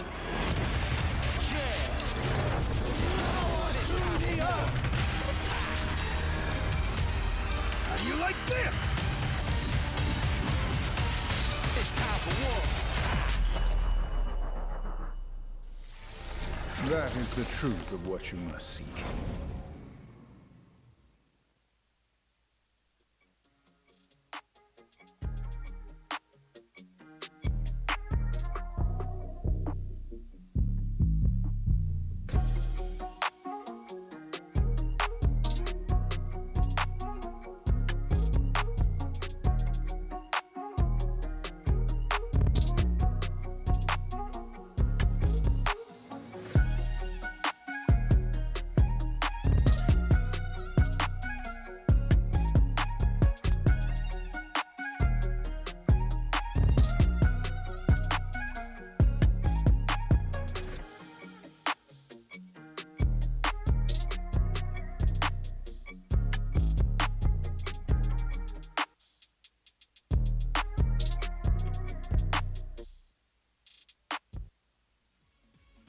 Well, well, well. If it isn't the top 16, CPT NA Midwest #2. We've already had 5 people qualify for the top 8, which will be tomorrow, which means that we have 3 left to go. 3 remainders. Let's go to that bracket. We'll remind you exactly what we have going on. Let's check it out. What do we got? Magnegro versus Joe Umirogan to start us off. Then Kendricks versus Dual Kevin. And last but not least, Destructive versus El Chacote. This is going to be explosive all the way through. Those are all good players, and all of them have made big top 8s in the past. In fact, a couple of them literally last weekend. In person. In person. Can you believe it? Wow, that word sounds so great. It really is pretty fantastic, yeah. But Magnegro and Joe Umirogan both showed up to CEO. And Joe, 5th place. Great showing from him. For Magnegro, it was 9th, just outside of the top 8. Yeah, lost to Dr. African, but in a pretty close match. That's right. But I feel like today might be something different in terms of what we might see from Magnegro. Obviously, he had the drops when he's fighting Brian F. That's right. That really didn't let him get that victory or solidify closer. But if he's able to turn up a little bit and find these hit confirms and stay solid, we might be seeing something different. However, Joe Rogan displays his own way. And we've been seeing the acclamations in mid-match. Instead of just waiting until after the tournament's over, he's like, okay, cool. If I'm getting anti-aired, let me do something different and wait until it's a more advantageous position to find these jump-ins. So Joe, at the same time, is powered up as well, even from what we saw at CEO. Yeah, and as we were talking about, I think that in his gameplay, you can see a certain ego, a certain sort of desire to inflict his own will. Right. But talk to me about how that's going outside of the games as well. Well, let's just say he would love to get a match against Rob TV. Well, don't know if that's going to happen unless Rob drops down to losers or Joe comes through in top 8, maybe winner's side. Let's see if it happens. It could happen, but Magnegro stands in his path so far. So we have that fierce. Careful now. Again, What's another the mistake. deal? Yeah. We got to check his stick. You okay? Magnegro, you good, bro? This is somebody who played Viper in Street Fighter 4. That's execution, and I'm not sure what's happening right now. Just find a whip punch from the crouch fierce, though. At least that is there. Hoping to see the button from Joe. Nothing came. Instead, Joe moving forward, strong. Too far off for the overhead. Okay. Yeah, can't be doing that. It looks obvious. I think this is not an easy character to just jump in on willy-nilly. When somebody like Magnegro is as familiar with timings, spacings, where to make that happen. Some of this also is just Magnegro also plays Stack Radford, another Akuma player in the U.S. Sure. Shout out to Stack Radford, by the way. He makes it a fantastic Stream Team battle. Thing else should be checking out. But he does run a lot of sets with Stack, so he understands his matchup. Sure. We also understand you can't run the EX like that. Throws blow up a lot of birdies, anti get out of corner. I guess I should say just defensive tactics, really. Yeah, once upon a time he had throw invul stuff. But once upon a yeah. Seasons ago. That's a punish. Joe's there.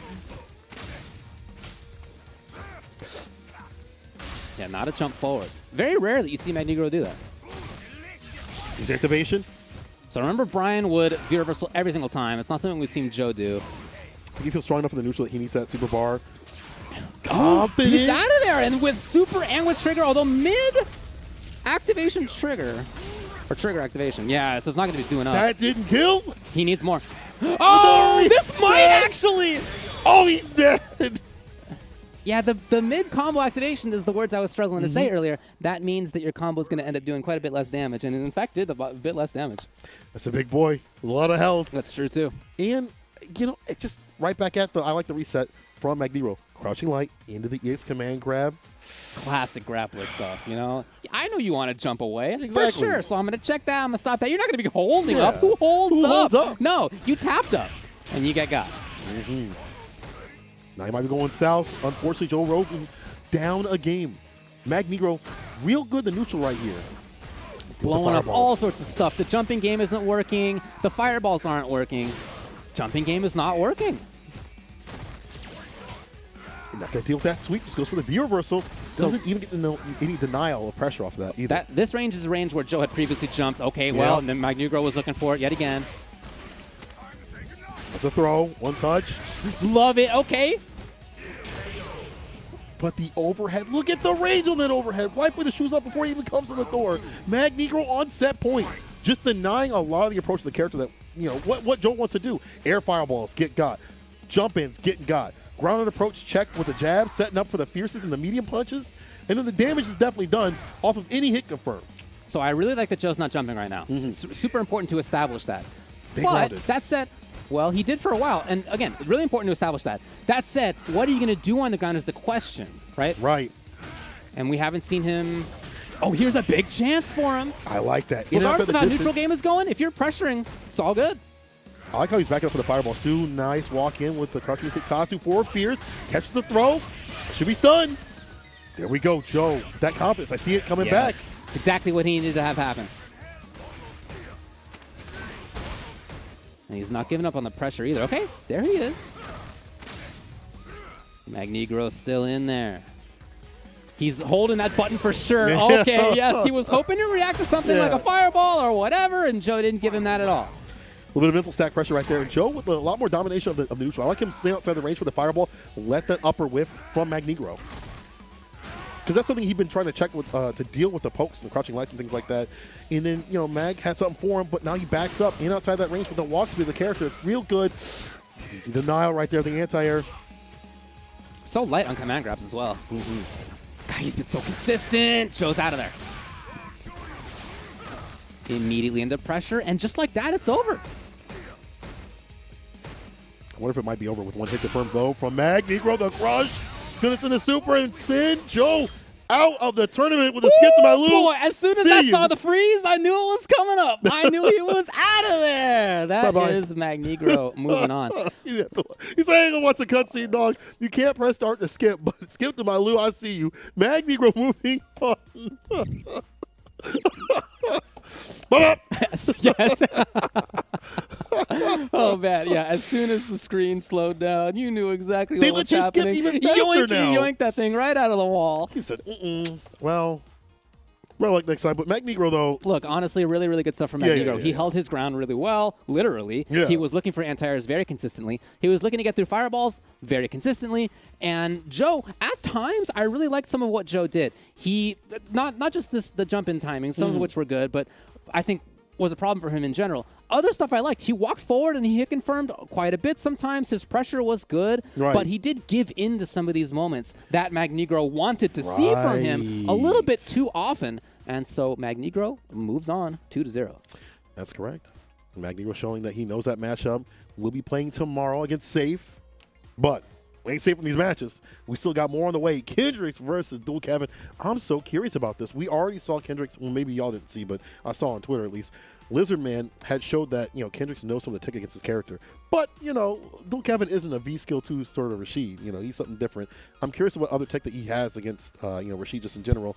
The footsie play, not too bad for Vega on the ground until Rashid takes the skies, which he will eventually, right? I mean, jump, fears, dive kick, a lot of mix-ups that could come from that. Sure. Where is a big pain point for Vega. So once that grounded approach, you know, starts to prove a little bit of an issue, then you take the skies of Rashid and you get in to get that win. You know, honestly, I think that we didn't talk about this in the winner's side, but Kendricks, I felt, had one of the toughest roads getting into winner's side top 8. He took out Lizardman, Hawaiian Shirtman, and Joe Umerogan on the way. And look, there were about 100 people, 111 people who entered this event. Right. And there was very little fluff. Almost all those players are really strong. So everybody, I think, had a tough road. But that road in particular, I think, was a really tough one. So hats off for Kendricks making it through that. That said, now obviously he's in loser's side, and he's going to need to get one more W to move into that top 8. He was there last time. He was 7th place last time. This could be an upset in different sort of way, and I'm a little bit upset not seeing Rashid, but it's the G. Well, look, he did say earlier on his mom's birthday for Dual Kevin.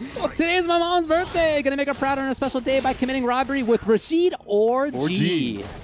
Man of many flavors. And, you know, part of this is just dealing with the Buster Claw right there with the 4 Fears. Having those light buffers from this character can definitely help.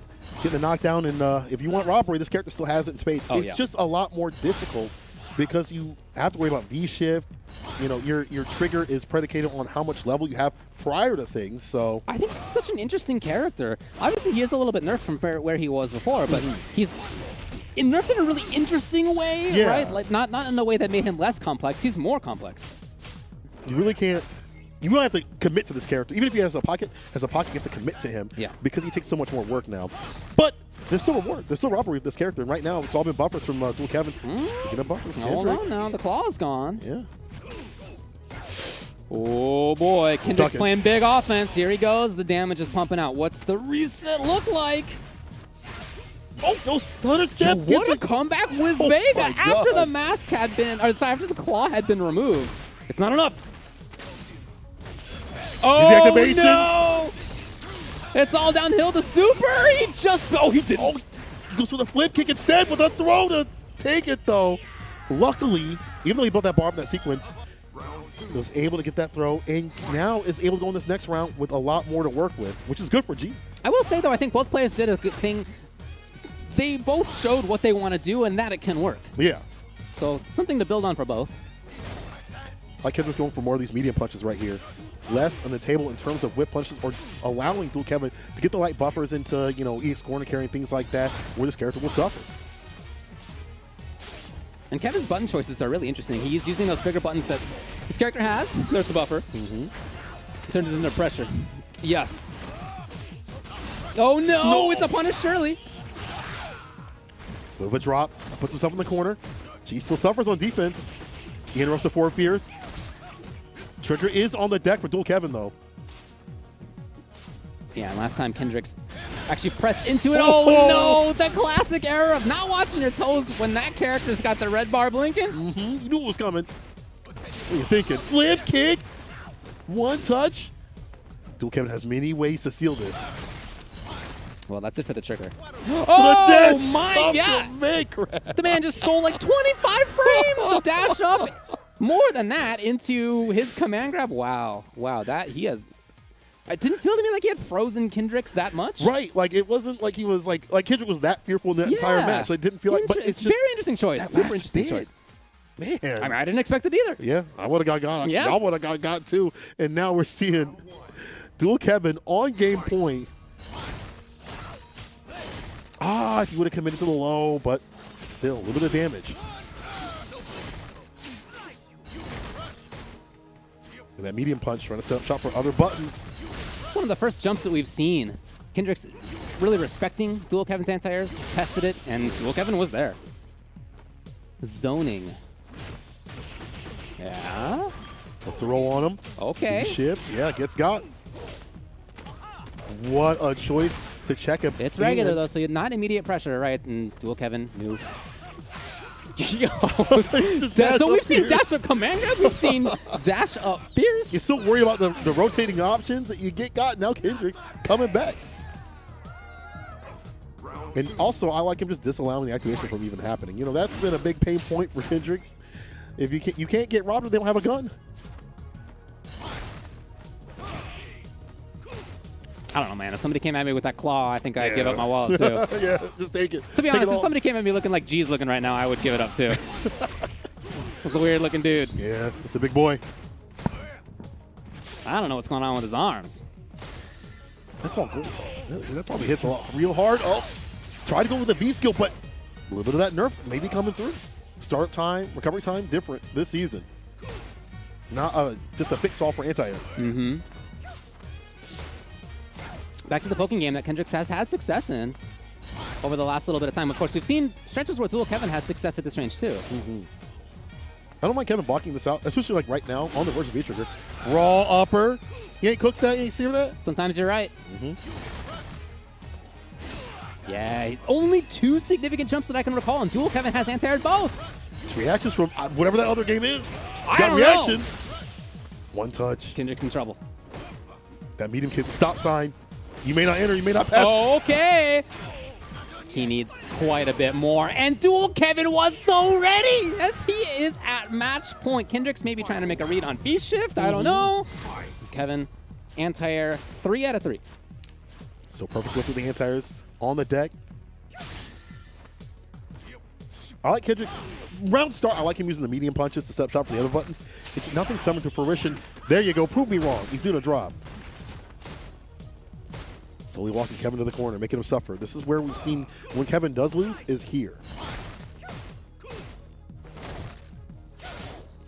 Kevin's not giving up on those buttons, though. And his own. I think that's his first jump. It's been very rare on his side as well. Okay, you went right back to the well. Got some water this time. Good punish on the Fierce. But now Kevin is in V-Trigger. It's about to pop. Yeah, you see Kendricks doing a lot of crouching. How is he so right on I don't know. almost every activation point here? Super good. Let's get that corner carry. Remember, not as much V-Trigger this season unless you're in the higher levels. Yeah, so it's already gone, but look, what it needed to do was what it did. He's got the corner. Oh, no confirm into business. All dressed up with that red outfit. Not ready to conduct his deals. Close to painting the town red, though. With Kendrick's blood. One touch. Might actually seal it with a super if you get enough Ray life. Yeah, I mean, he has trigger, he has super. That medium kick right there, if it connects, is going to seal the deal for sure. But Dual Kevin now, with 10 seconds on the clock, has got the life lead. Active defense. Active just keeping him out, keeping that bay. And there it is. The two-piece. No fries. Kevin denies Kendricks coming back in the bracket. And now he's the one moving on to top 8. Those are brave pokes. Those are brave pokes. Very brave pokes. That we saw coming out of Dual Kevin. Don't just think that he's pressing buttons. Oh, it happened to work out. I mean, it did, but any of those could have been whiff punished if they hadn't connected or if they hadn't been at the right range. The V-trigger especially. Again, yeah, medium kick for Vega at that spot with those resources is medium kick into V-trigger into super, into the game. Right. And so for Dual Kevin to continue to press buttons, to know where to put them, to know the timing is to put them out, takes a lot of expertise. Shout outs to him in qualifying for top 8. I do think that if we would have saw a confirmed super, we might have been seeing a different game. Kendrick's starting to come back a lot more aggression and really making Dual Kevin sweat. So we might have been seeing something different. But again, going back to Dual Kevin's style, just, poking away and the confidence at play with that poke. And almost it's like active defense, like keeping you out from coming in, not finding a lot of hit confirms all the time, but just enough to get the damage on the deck and then finally sealing it. Again, Kendricks did have some great moments. Not saying that he didn't, and he had some great pokes and things like that. That crouching medium kick right there from Dual Kevin. Fantastic. Woo, boy, that was a risky one, but he was right. Absolutely right. So, again, shout-outs to him. Qualifies for top 8. All right, well, we got one match to go in this top 16. One person left to make top 8. It will be either Destructive or El Chacote. Destructive. Coming through. Could be his time for a top 8 positioning. Tay, same thing with him. Would love to get that top 8 too. I haven't seen them fight too much. Okay. Maybe not even on ranked either on their streams, but on the matchup side of things, I think Mika gets into Urian. The splash is a problem to deal with. Puts him in the corner, command grab city, 4-frame. You got the reversal, but it's slow, easily baited, as we saw before in some of the other matches. Same kind of sequence with Urian, and some other Urian players feel like that too as well. However, the neutral can be ruled by this character that is Urian. If you find fierce things like that coming through, the medium punch buffers, you could be putting down Mika. Destructive has to put down Tay. Today has to be his day to put down Tay. Okay. That's his slogan today. The day I put down Tay. Last game of the day. Let's get it. Tay's been here before. He got 9th last time, for example. He would love to not have a repeat of that one. And he's active so far. Not quite with punished. They both had the same idea. The dash in. Oh my god. Destructive gets a little bit more off his situation, though, in the corner push. But he knows one good back throw, it should all go in the best sort of way. Here he is. Yeah, plus frames. Chacote pressing no buttons at all. Wow, really delayed crouching fierce. Waited for it. Wants a side switch. Stays in front. Looking for EX, nothing came. Oh, it hit, so it didn't work. If it had been blocked, same thing for Destructive. And as a result, Chacote in. Trick or treat, he's here. Sends out the mirror, the follow-up. Yeah, I like that. Catching the jump back. EX share tackle coming through in the clutch, but that could have been a whole different game result after the back throw. I like the defense from Destructive. As soon as I say that, gets open up the drop kick. EX at the end of that sequence right there. The full corner push. He's out of there. Here's the link. Destructive right back into the pressure that he had from very early on in the last round, too. Oh! Stocks up. Oh, my God. He didn't brave get it. Man. Still the bravery to send that out. Yeah, you see where they're playing? He is brave. I wouldn't be playing here. See me in like a street, crowded street, please. Yeah. Oh, the crush. Here we go. Additional OTG. Again, looking for the wake up, and Destructive hasn't given it out. raw stock up to yeah, look, do that if so that had been free? charged roundhouse, that would have been a very different story.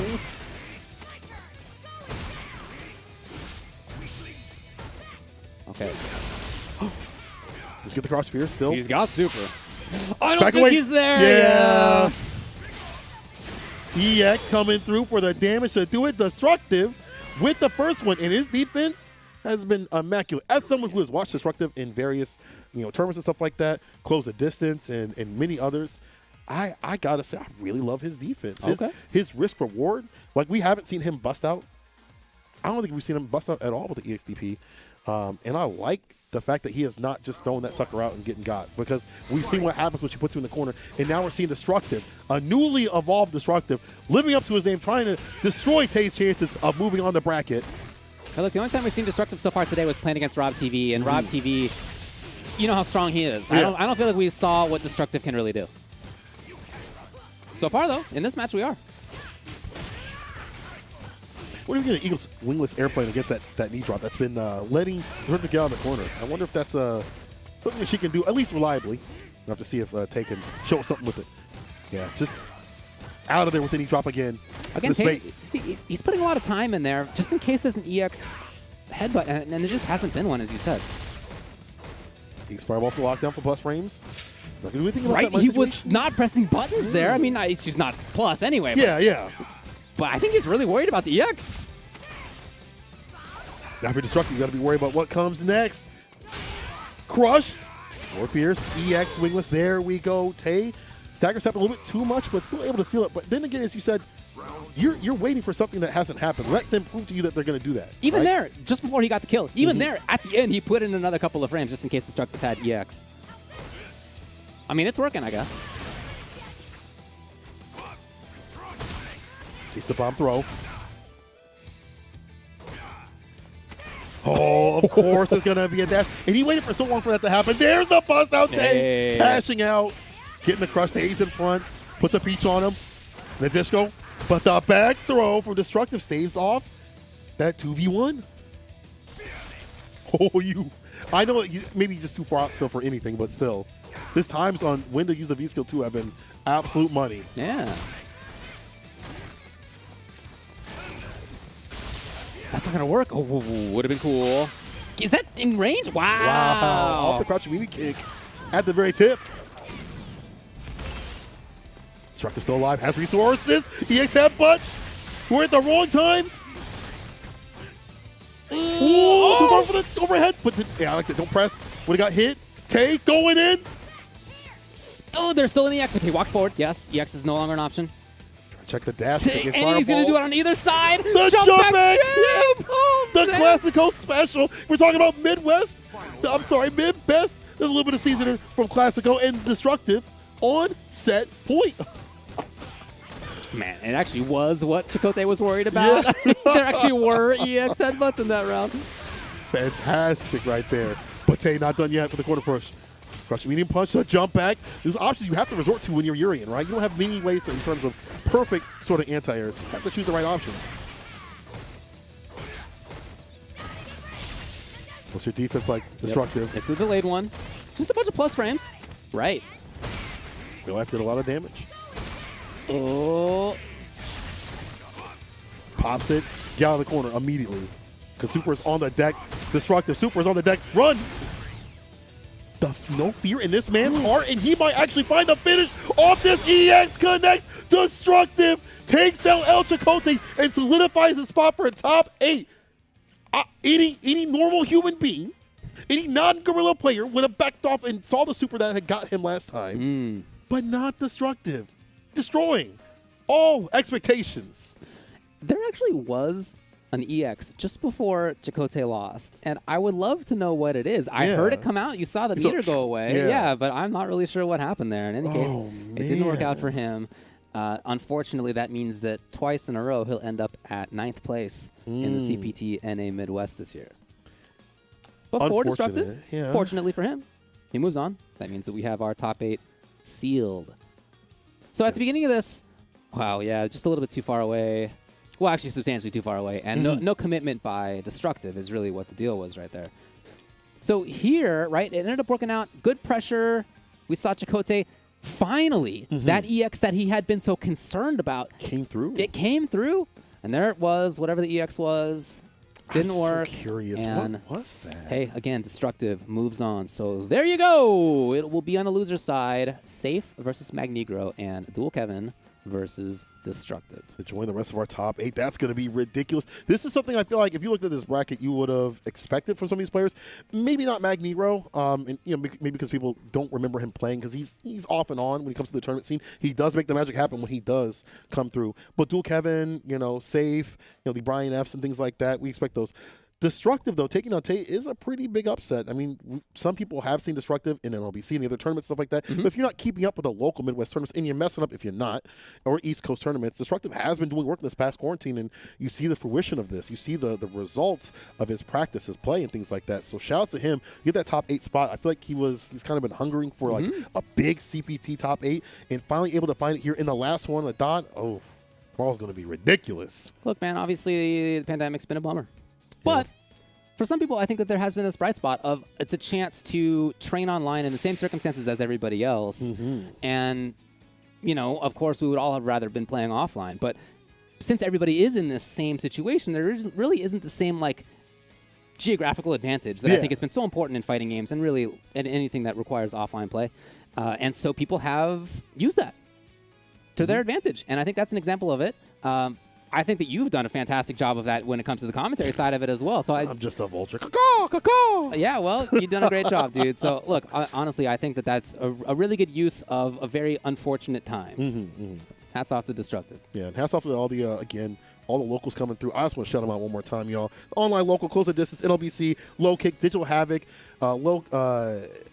just every Casa when it was going on, Juicy when they allowed East Coast players and stuff like that too as well when they're in the online scene. Anybody that's put up any sort of tournament or whatever for 2 to 3 to hundreds of people, we appreciate you. This is why a lot of these players are strong. Whether or not they participated in the tournaments consistently, they had some practice, or they fought people that had the practice. This is the reason why we have people at this level. And I feel like without this kind of stuff, we wouldn't get to see players come out of COVID, or not out of COVID, but at least at this point, be as strong as they are. We would have seen a lot of people maybe not as, we wouldn't see as good Street Fighter V action, not only in this region, but all the other regions too as well. So hats off to y'all if you TO or put on tournaments. I think that's very well said. All right. Well, cool. What do you know about PlayStation? Have you heard about that? I think I have heard about that. I heard that you can compete in some PlayStation tournaments on the Open Series. Y'all can register now on your PlayStation 4 or PlayStation 5.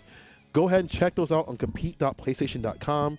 Learn more about Street Fighter V action. We were just talking about how important it is to practice and play in these tournaments and how strong you can get. If you do so, well, there's one place to do it. Before I came here today, I had some cheese, had some prunes. I had a nice little lunch for myself. Okay. I had some camembert. It was very nice. When I got here, I had a bunch of coffee. It was maybe not the best combination. And so while I was hanging out in the bathroom, I thought to myself, it would be great if I could play Street Fighter here, even here. Right. While I'm in there. Yeah. Because it was a while. Had some time. And one way to do that would be to play it on mobile with Street Fighter Duel. It's the Capcom authorized mobile game, available now for download in Taiwan, Hong Kong, and Macau. Other regions are coming soon. Keep a lookout for more news on the global release and get ready to join the journey with millions of players to find out who is the best fighter in the world.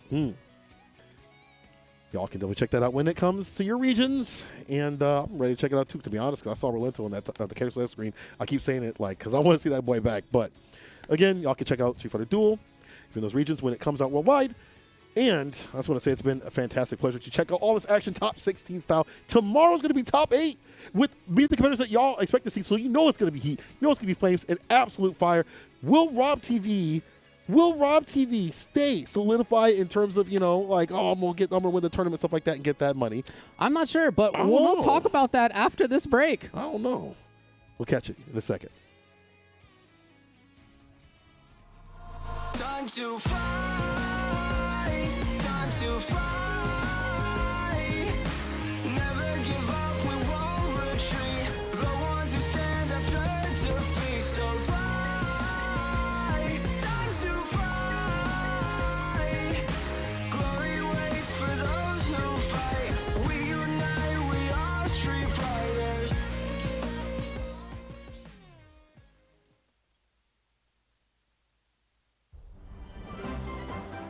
Welcome to the centre of the world. Great Britain's mighty capital, London. This country is incredible. I will become a lawyer. I have to. So then, let us unravel this mystery and discover what events led to this curious murder. Who are you? Herlock Sholmes. You must have heard of me. We must solve this case, Naruhodo-san. Let us engage in the art of deduction, Mr. Naruhodo. Well, what have we here?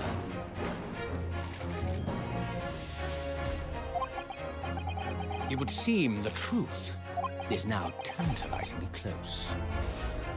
The defense demands its right to a cross-examination.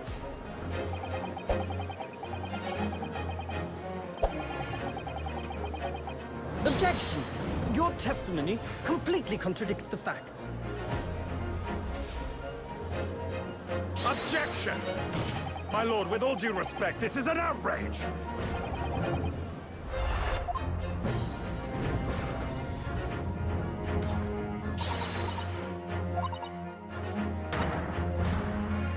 You're the best lawyer in the world.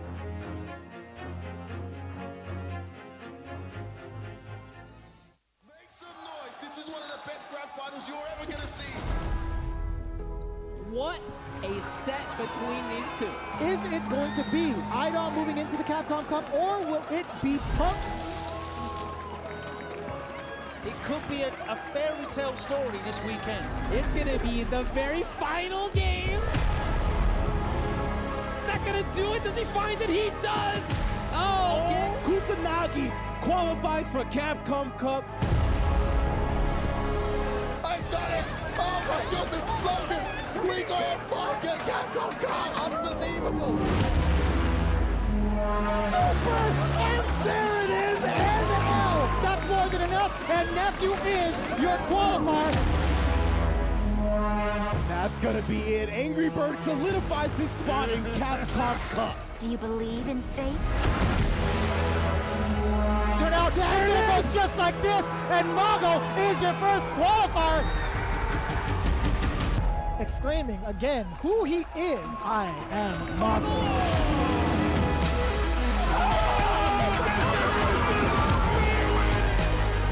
I will fight you. Yo, the optimization! And he's done it again. Could we really expect anything less? Find me better Street Fighter. I dare you. It's right here. You don't even have to go anywhere. I bought it to you. Dream matchup for Street Fighter V, man.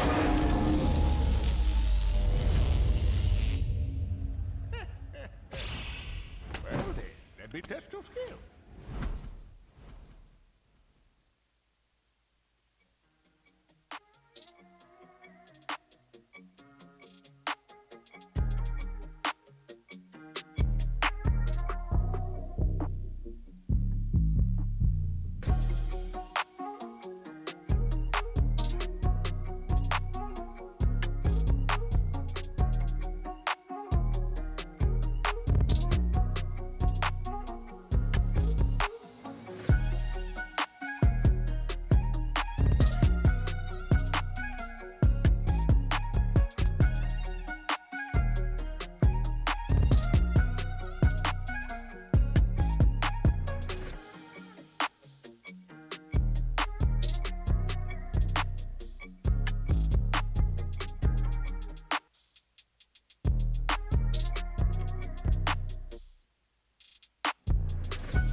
Welcome back to Midwest 2. Listen, we've had a long road all day. Myself, Sankola, and Ultra David. It's been fantastic play. We got to just recap a little bit. Yeah, let's talk about what we saw. There's been some almost upsets, some upsets, and some just names that you would expect to see in these top spots. And we're going to see the graphic here in a second. Looking at this top 8, Rob TV taking over Destructive, something we probably thought was going to happen considering how good Rob TV is. Destructive we'll get to him a little bit later. Joey, though, taking out Kendricks, who had made winners in dominant fashion against really strong competitors, and then Brian F taking on Magnegro in a tight match, a little bit tighter than you might see the score, bring up on the screen right there, and then Just a Kid versus Safe going down the wire a little bit, where Just a Kid got a little shaky. That was almost safe in that top spot, but that rounds out the top 8. Rob TV versus Joey, and then Brian F versus Just a Kid for winner's side. Yeah, look, top 4 last time was Rob TV, Brian F, Just a Kid, Joey. That was the top 4. Yeah. And so for that to be the same winners top 8 is pretty remarkable. That is amazing consistency from those 4 players right there. Right. Hats off to them. They're a guaranteed, each of them, at least 5th place. So, I mean, obviously they want to do better than that, but it's just a sign that they are very consistent. They're very strong. They very much deserve to be there. Rob TV already has qualified for Capcom Cup. Here he is shutting the door on a lot of his friends. What a guy. Anyway, we'll see him tomorrow. So there's the top 8 on winner's side. Let's talk about the loser side. Yeah. We take a look right here. Topline versus Sabo was a fantastic match. Unfortunately, Sabo had lost. Joey Rogan was taking out Hitman, and then Kevin Malone Chili out here almost took it over to Kevin. That was a fun one. I liked that one. Yeah, I mean, that's the kind of thing that it wasn't like a barn burner. It was very specific ranges. Some of the rounds were quite slow, and they went down to near timeout. But that's a kind of match that I really enjoy. I love the sort of stress of that, whether I'm playing or watching. I love that kind of a match. So hats off to Dual Kevin for taking it over Kevin Malone Chili in a close one. Same sort of stress we saw with El Chacote and Rocky, where the back and forth seesaw of who's dashing to get that win and things like that, switching up the pace. But it was Tay that just said, I'm dominant today. I'm dominant. Then we move on to Safe versus Topline right there. Safe taking over Topline, just using more of the knee drops to come through. Yeah. Magnegro showcasing on his side when he fought Joe Rogan how to deal with the Akuma matchup very well. And then, Kendricks versus Dual Kevin right there. Dual Kevin really dominant with the G pick. He says he's switching up with the robbery, either Rashid or G. And then last but not least, Destructive versus Tay. What was your favorite match of the day, though? Overall, you had to pick one. If I had to pick one, I think that I might say Kevin Malone Chili and Dual Kevin. That was mine, too. Was it really? Oh, no. It honestly was. No, fair enough. I think that one was a standout. As far as the other ones go, I thought that the way that Magnegro, as you mentioned, showed how to play not just against Akuma, but against Joe Rogan, I thought was very impressive. Right. I think Joe's really good. I mean, obviously, this dude made top 8 at CEO, I think 5th if I recall correctly, and showing a lot of strength. And showing a lot of strength in this top 16 too. But in some of those moments, getting a little bit more predictable than I think he wants to be. So Magnegro, hats off to him for making that happen. I thought that was cool. As far as Dual Kevin, that was not robbery G. Yeah, that wasn't really. That was like footsie zoning G. I mean, yeah, he did use V-trigger to make damage happen for sure and corner pressure happen for sure. But the bulk of that time was him laming it out, you might say. Yeah. Which is the other style back to Rashid. Yeah, so yeah. Fantastic for him. We're going to see him fight Destructive tomorrow. And then Safe also fight Magnegro. So let's take a look at that top 8. Yeah. What do we got? Let's just look at it all Let's get right together. into it. Here we go. Talk to me about Rob TV versus Joey. What do you think about this match? I really think that on paper, I mean, Karen does good against Mika. She's got all the tools, and this was something that Jambers was talking about previously with the CPTs, that she has all the tools to just deny that approach. The drop kicks and things like that don't work. Footsie game ain't going to work for that character. Can threaten with the EXDP, has a 3-frame, everything necessary to take down that character. And the way Rob TV plays so confidently, Joey has to break down that confidence. It's going to be difficult, but it is possible. We've seen this man bleed. Sure. And then we're going to go into Brian F versus Just a Kid, where last time, Brian F was able to take down Just a Kid, but this is going to be a different sort of Rashid. This is sort of a Rashid after months and months of grinding and saying, after seeing the CPT, this is what I should have picked the last time. This is what I should have played the last time. And after training with this character, it might be something different than what we saw in terms of results last time at CPT in Midwest. The first one. And you talk about Destructive versus Dual Kevin. We had talked in the last segment about Destructive kind of being on the come up. Yeah. And Dual Kevin's been here in Street Fighter V for years at this point. Maybe other games too. Really? Might be. Oh, I don't know. Anyway, he's a Street Fighter V player as far as I know. And in that, he's had a bunch of success. Right. So he's on the more established side. Destructive maybe making it happen. This is his time to really put his name in there. Last but not least, Magnegro versus Safe. A couple of players who've been around for a long time. Oh, yeah. Safe playing Third Strike back in the day. Magnegro been around even before Street Fighter 4, but that was when he really became strong. Had a good Viper in that game. And in this game, he's been playing Birdie basically since the beginning, as far as I can. Well, he's played other characters too, but I think Birdie's been the main the whole time. So I'm happy for him that he got to this position of being in the top 8.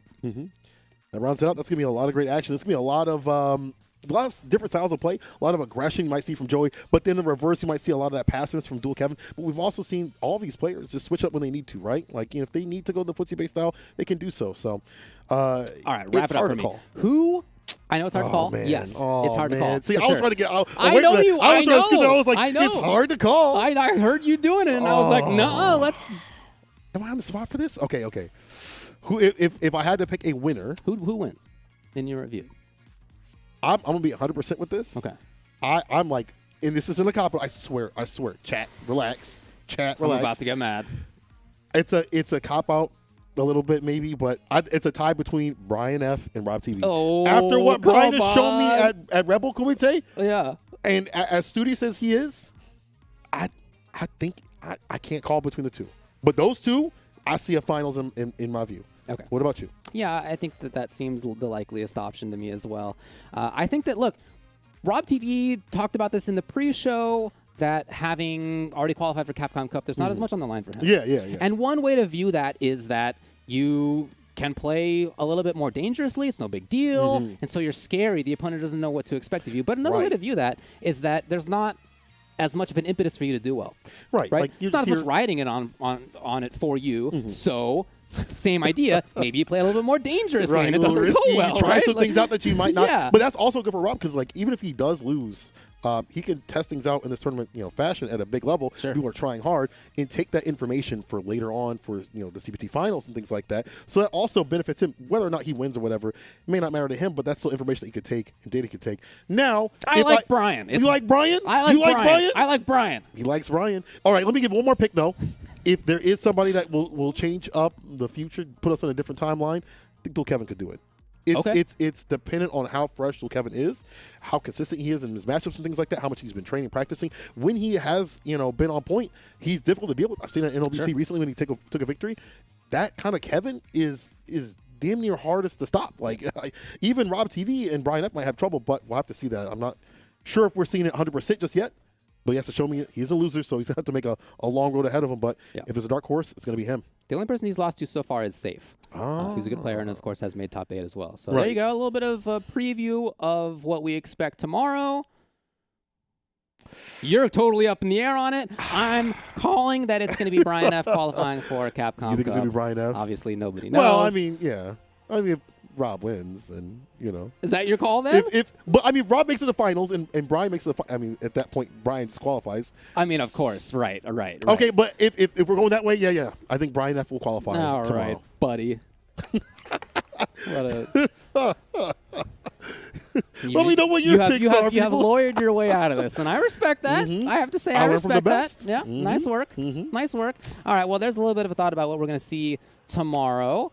This has been your top 16. Tomorrow's the top 8. That's the day that really counts. That's the day where the money is on the line. That's the day where the Capcom Cup qualification is on the line. And it'll be at the same time tomorrow on the same channel. We hope that you will join us. For St. Cola, I'm Ultra David. We will see you tomorrow.